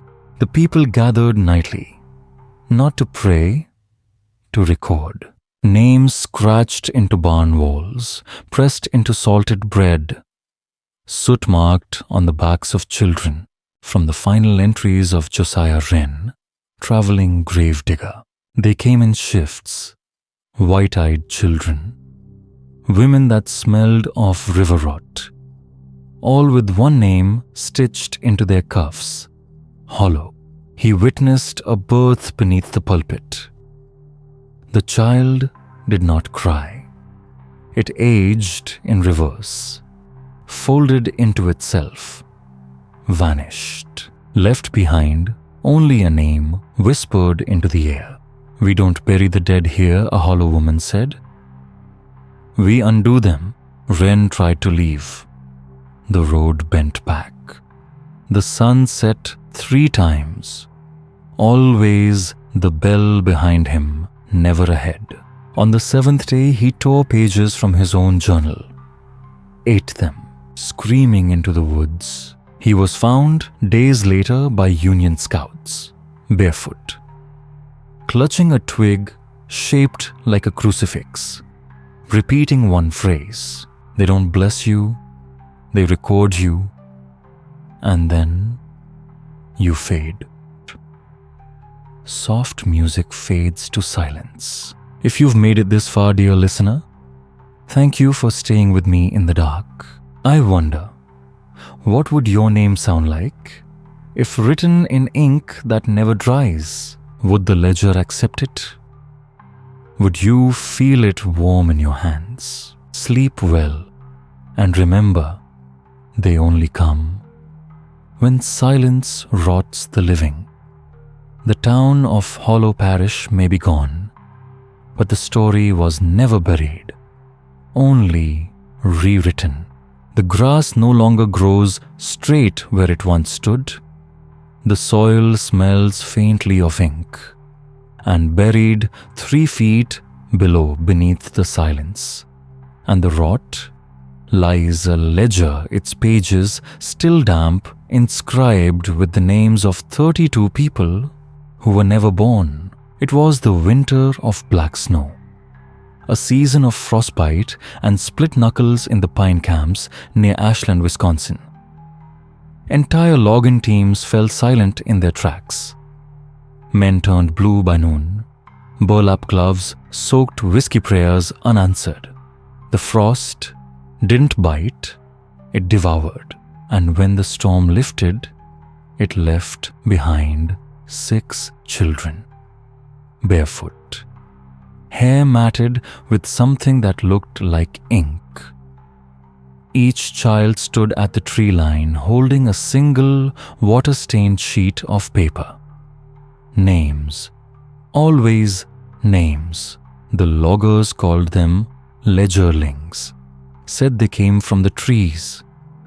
Some swore they heard scratching inside the bark right before the children appeared.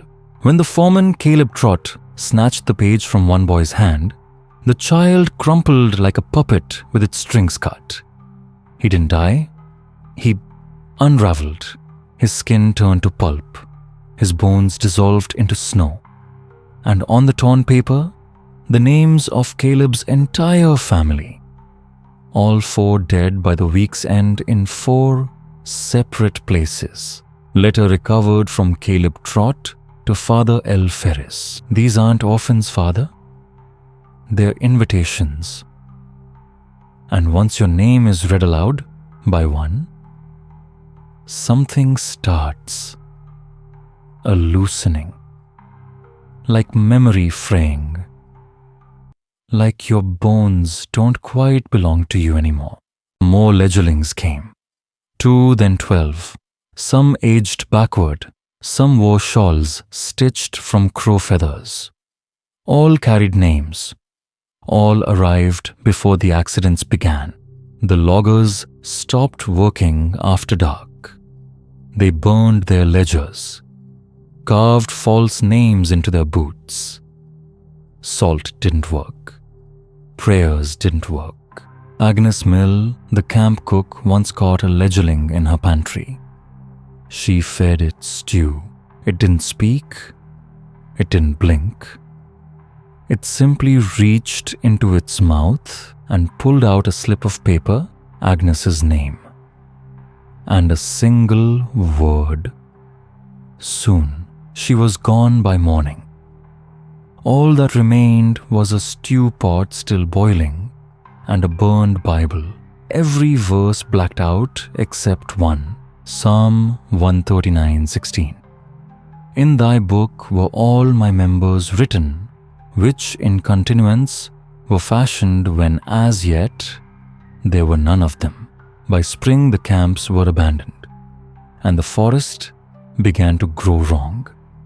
Saplings sprouted in the shape of people, thin, white trunks with knotholes for eyes. Even now locals won't go near. They say if you hear paper tearing, something is already breathing behind you. And if you look down, your name is already written. But this isn't where the hollow story ends. It never ends. It branches. In the sweltering velvet of the Louisiana bayou, another bloom took root. 7 women barefoot and veiled in red, known only as the Red Sisterhood.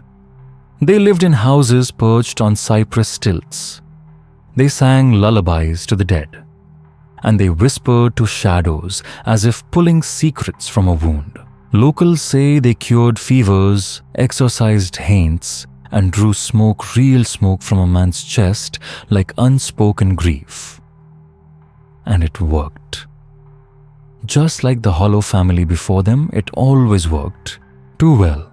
From the Journal of Father Rema, St. Lucia Diocese of New Orleans, I watched her cut open a dying boy's chest.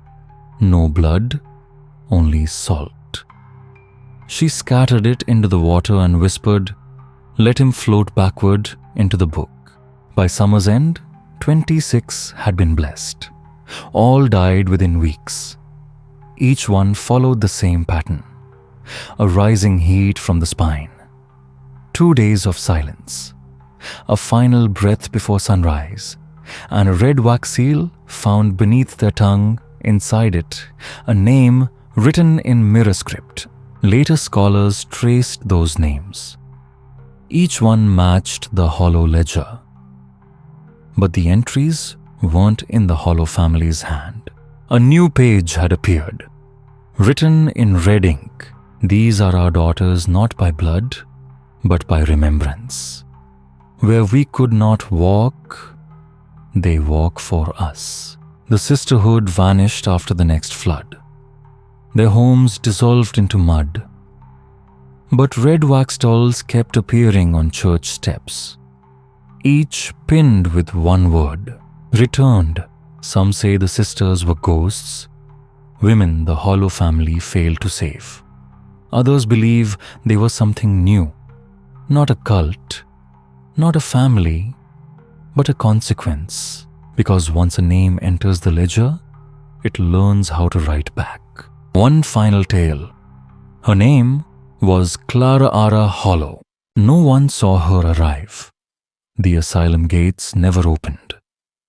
But there she was, barefoot in the snow wedding veil, over her face, clutching a Bible with its pages sewn shut. She was 16. She would not eat, would not sleep, would not speak except in scripture no one could trace. She whispered, "The spine is the ladder, the breath is the lock, the name opens the door." She unsettled the asylum. Patients began dying not from pain but from something gentler, a stillness, a release. One man drew her in charcoal Clarara, sitting atop a mound of open mouths, writing names into her own skin. Her shadow moved before she did. She walked across the ceiling during storms. And when Dr. Arthur Kemp touched the base of her neck, he heard whispering, not in the room, in his mind. The third week it happened. 63 patients stopped breathing. Not dead, just paused. Clara sat in the hallway, mouthing names. At dawn, they all exhaled. Those who survived remembered the same dream. A massive ledger floating in a salt marsh, turning its own pages, whispering names that bled when spoken. That day, the asylum burned. Her body was never found. Only the Bible remained, unsewn, open in the snow. Its final page read, not printed, but scrawled in red ink, "Let the ledger grow a spine." They say a girl in white still walks. On stormlit nights near the ruins of the asylum, she appears veiled barefoot, singing hymns in reverse. Her voice echoes through the blackened trees, brittle and low, always pointing toward one twisted trunk. Beneath its roots, the ground stays soft and red, as if something below is still being written. They call her Clara Hollow now, not a writer of names, but a vessel. The first breath given not by womb, but by ritual.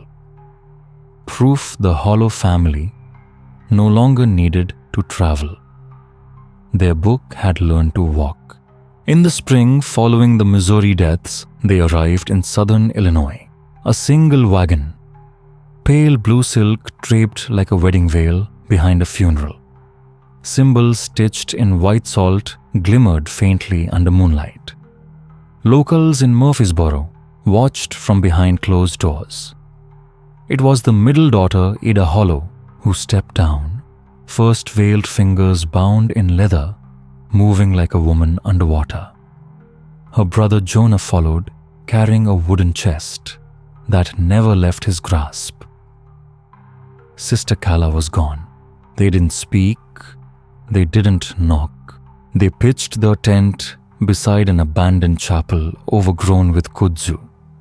And by dusk, the rumors began. The Hollow family was back.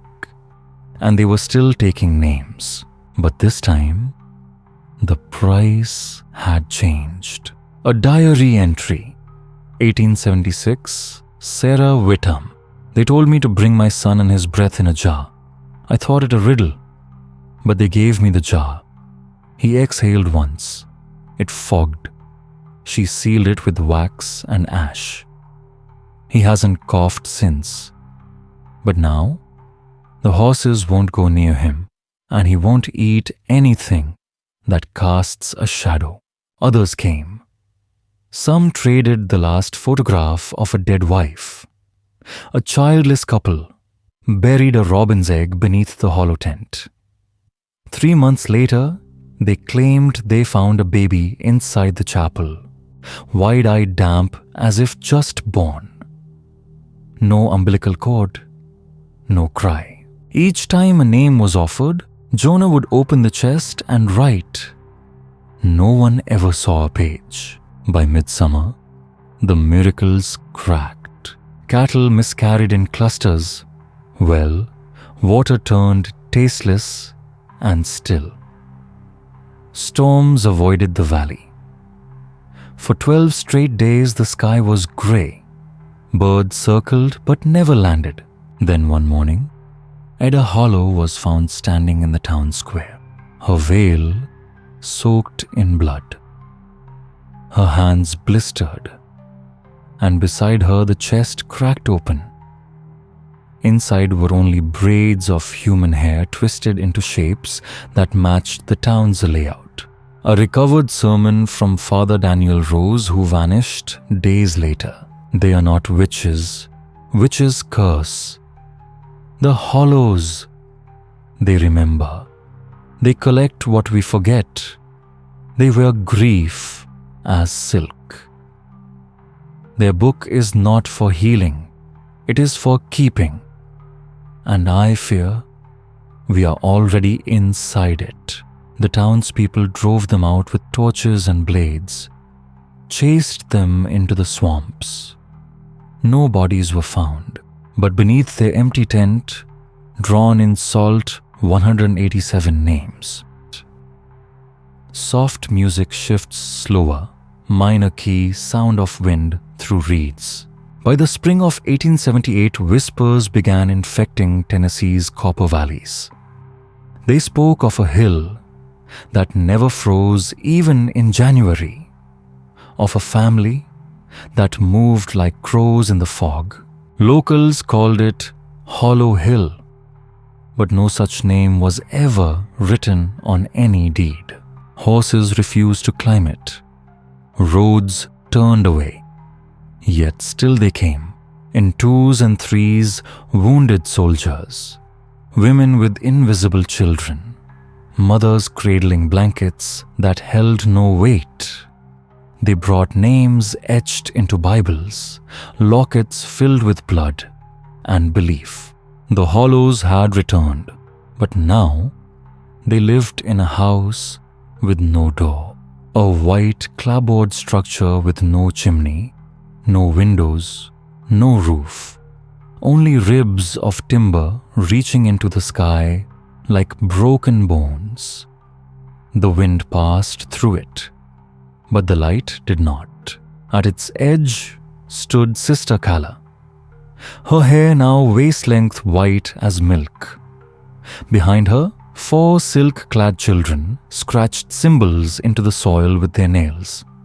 One boy stood apart, blindfolded in ashcloth, holding the hollow ledger. He never spoke, only nodded when a name was given. Each visitor was offered a choice, the blessing of blood or the prayer of salt. Those who chose blood were cut across the palm. They pressed their hand to the red book. Those who chose salt drank from a wooden cup passed by silent children, and then they waited. Some camped for days. Some died before nightfall. But a few were changed. A man with a limp woke running. A mute girl sang a hymn in a language no one knew. A blind infant followed candlelight with her eyes and laughed. But with each miracle came a cost. A cured woman drowned her husband in the bath, claimed she had no memory. A healed man was found scratching spirals into his walls, bleeding from the fingertips. And always, they came back to the hill. From the private journal of Father Isaac Bell, 1878, They gather at the base of Hollow Hill every third moon. They hum not a tune, just vibration. The land shivers with it. I saw a woman with no face lift her arms and disappear. I am no longer a priest. By autumn, the house vanished. The hill was flattened as if something massive had pressed it down. But the soil beneath bloomed unnaturally rich. Tomatoes grew like skulls. Wheat stood 5 feet tall, and everyone who ate from that harvest dreamed of a house without doors, of a child holding a book they couldn't read, and always, always the same question: do you want the salt or the blood? Final chapter.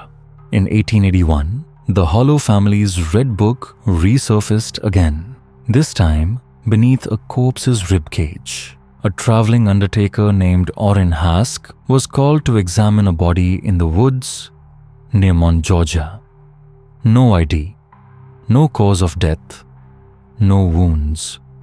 But when Hask opened the chest, he found something impossible: a half-burned ledger, its pages scorched at the edges, but names still legible in the center. One line read, "The breath of devotion is taken, not given."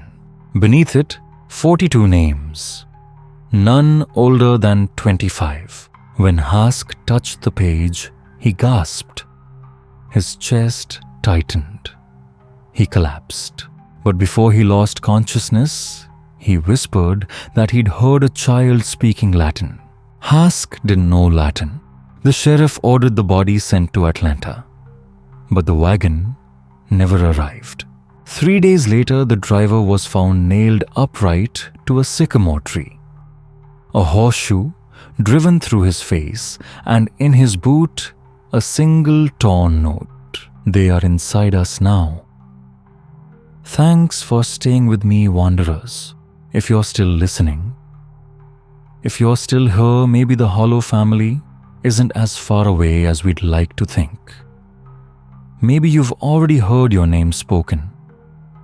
Maybe you've seen your breath fog up just once in a sealed room. And maybe, just maybe, the book already knows how to spell you. This has been Sleepy History Tales. If you feel your name tugging at the edge of a dream tonight, don't worry. We remember for you. Until next time, sleep gently. The ledger is no longer a book. It lives now inside those who were written twice. In nearby towns, whispers rose like steam through broken floorboards. A seamstress swore her daughter woke each morning with fresh birthmarks, not natural, but cursive, crimson, swollen like letters pressed into the crook of her arm by an unseen hand. A pharmacist found black ink on his tongue each morning, smudged along his gums as though he'd been swallowing parchment in his sleep. And a midwife, eyes wide with something more than fear, claimed her reflection-mouthed words she had not spoken. Hollow be thy name. The church, rattled by rising panic, dispatched Bishop Ellis Ward, a man of famed conviction, once known for exorcising an entire convent in Baton Rouge. But his arrival did not dispel the darkness. It only clarified it. His personal diary, discovered months later in a sealed votive box, detailed the following. I followed a line of barefoot children through the peach groves of Wilkinson County. They moved in silence, their mouths sewn shut with flax. In their hands, they carried worn red books, threadbare, open, but unread. They did not see me. I followed until dusk. They vanished at the bend of the river. Where they had stood, the grass had been braided into loops. I was alone. Bishop Ward was never seen again. Weeks later, new names began appearing in church registries throughout Georgia. but something was wrong.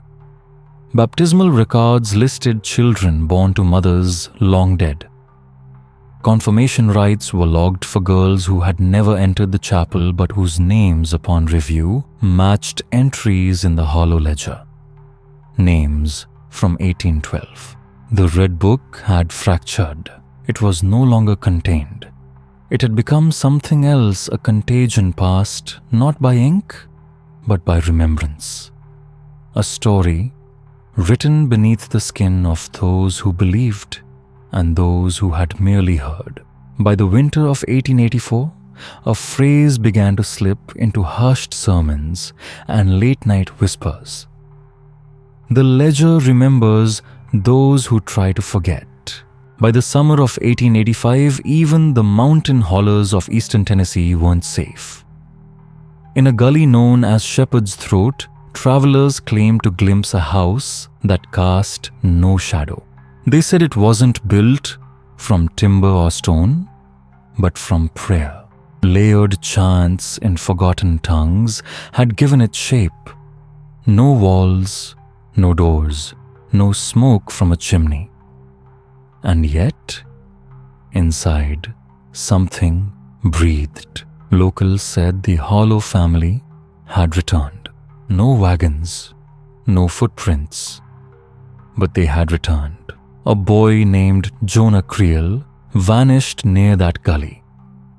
All his father found were Jonah's boots arranged heel to toe, pointing toward the hollow like the child had walked willingly into something unseen.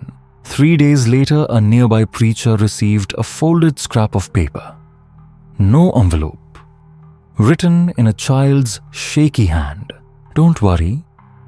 I'm just learning how to write my name." It was signed a second time Jonah Hollow. Terror took root. Mothers smeared ash above their doors. Fathers hammered rosaries into fence posts. One woman, delirious with fear, cut out her tongue and fed it to her baby, whispering that the ink must never take root. But it did. From the notebook of traveling physician Dr. Harold Fenwick, 1885, I was called to assist a woman in labor. She spoke only in vowels. Her breath steamed black against the window pane. The child was not wrapped in cloth but in a page. I peeled it from her shoulder. It read, "Blessed are those who forget their first death." I burned it. The infant did not cry. It only stared. With my eyes. That autumn, crops failed across 6 counties, but only in the homes where someone had attempted to destroy the hollow names. Corn stalks bled rust from the inside. Apples fell hollow. Chickens born during the equinox bore spiraling script beneath their feathers. A repeating pattern, the flourishes of the ledger. A Baptist congregation sent 4 deacons into Shepherd's Throat to destroy the shadowless house with fire and hymn. They returned yes, but wrong. They laughed. Not the kind of laugh one hears from joy, but the hollow, echoing laughter of men who've seen the seams of their minds begin to split. Their boots had no nails, their eyes stained with red ink. One of them clutched a loaf of bread, still warm. Into its crust were etched the words, "This is my name." He choked to death trying to eat it. Later, a flyer appeared on the church door in Dandridge, unsigned, rain-smeared, impossible to trace. It read, "To erase what was written in faith, one must first forget how to speak. They will come for your silence." The Hollow family was no longer seen, but they were felt in the whisper of children, talking in their sleep, felt in the backs of hymnals where names had been sewn into the spines with thread not sold in stores, felt in the frost of chapel windows names written from the inside out. They no longer traveled by wagon. They traveled by memory. Are you still with me? If you're reading this far, then part of you too remembers. That's how it begins. The forgetting, then the name, then the ink. They no longer traveled by road. They traveled by memory.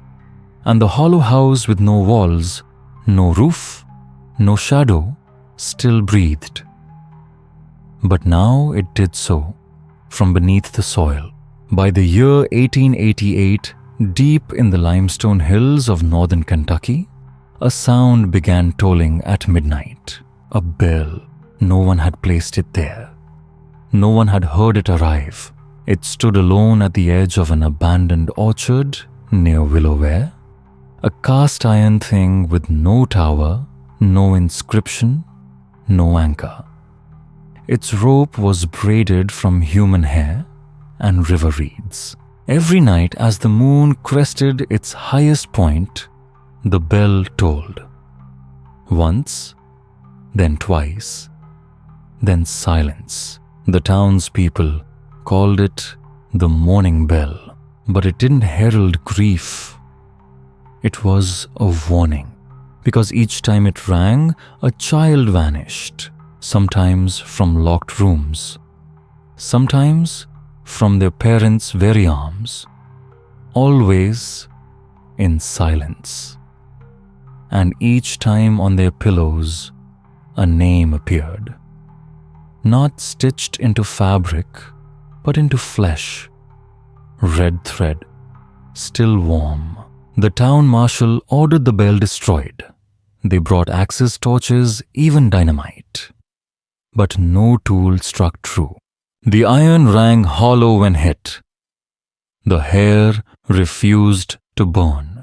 From the diary of schoolteacher Miriam Penn, I walked to see the bell at dawn. Frost kissed every blade of orchard grass except the bell. A child stood beside it, pale, barefoot, in Sunday white. She asked for my name.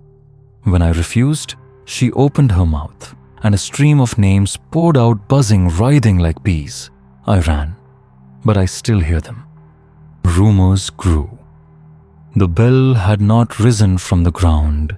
It had fallen from the sky. Locals stopped pointing to earth. They pointed upward when they spoke of it, as if what waits beyond storms had found its voice. The hollow name no longer moved by road. It had found frequency. Churches fought back.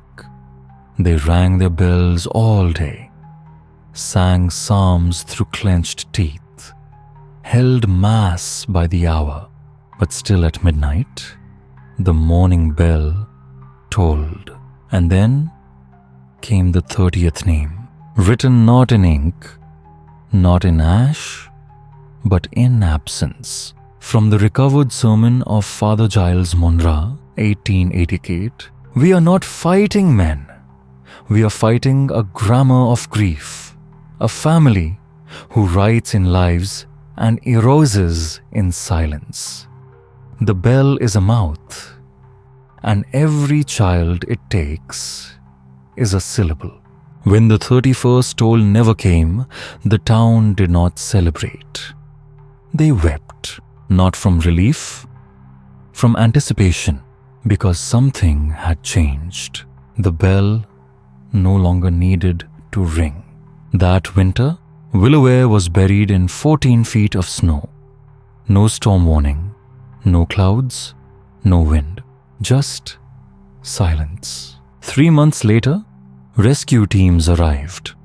Only one building remained, the schoolhouse. Inside was the hollow ledger, open to a blank page. A child's handprint pressed in blood. And beneath it, a single stitched line, threaded through the very wood of the teacher's desk. We are learning new names now, by the dawn of a new century. The hollow name no longer echoed in fear, but in forgetting. Railroads split the land. Telegraph wires hummed from coast to coast. cities lit with electric glow, drowning out older shadows. But beneath the hum of progress, something older still stirred. In a place no map remembered, where 4 counties converged in cartographic era, a structure stood. No doors, only windows, high and round, like eyes pressed into bone. Locals called it the final house, but no one recalled who built it or when. Crows would not land near it. Compass needles spun. Animals birthed within it were born either still or doubled. Inside, beneath high rafters and a pulpit carved from black stone, sat the Hollow family, unaged, waiting. Sister Calla still wore her baptism veil, yellowing now with time. Beside her, her children, dozens, some born of flesh, others flickering like oil in rainlight. Some had no mouths, but sang anyway. At the center lay the ledger, no longer bound in leather, now sinew and tendon alone, stitched by hands that never blinked. The names inside bled when touched, and at the back, the writing shifted from words to symbols, spirals, opened eyes, salt cliffs, rosary knots, and one final entry.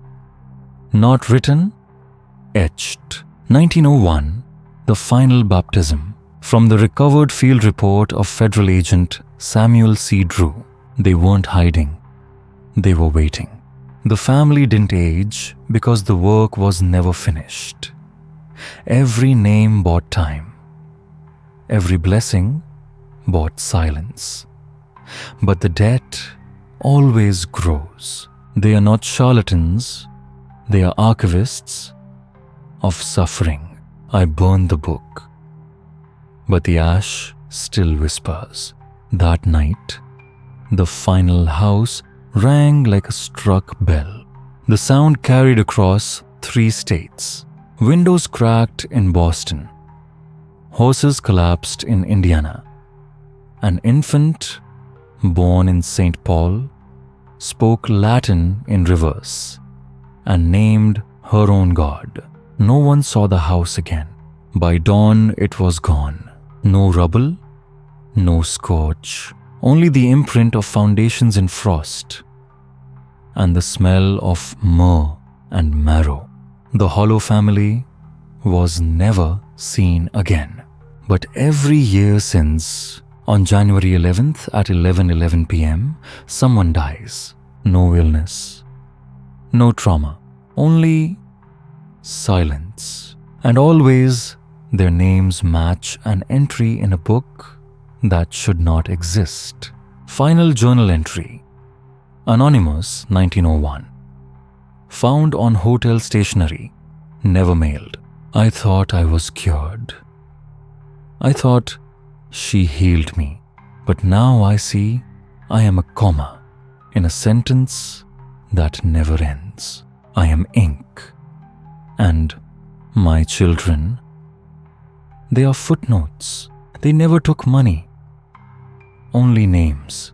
And now, the final house is gone. But the dying hasn't stopped. So, if you've ever been blessed, ever healed, ever felt a moment of grace you couldn't explain, check your mirror tonight. See if your eyes blink back. If they don't, subscribe. Share this story before the ledger turns its next page. Because some histories don't rest. They remember.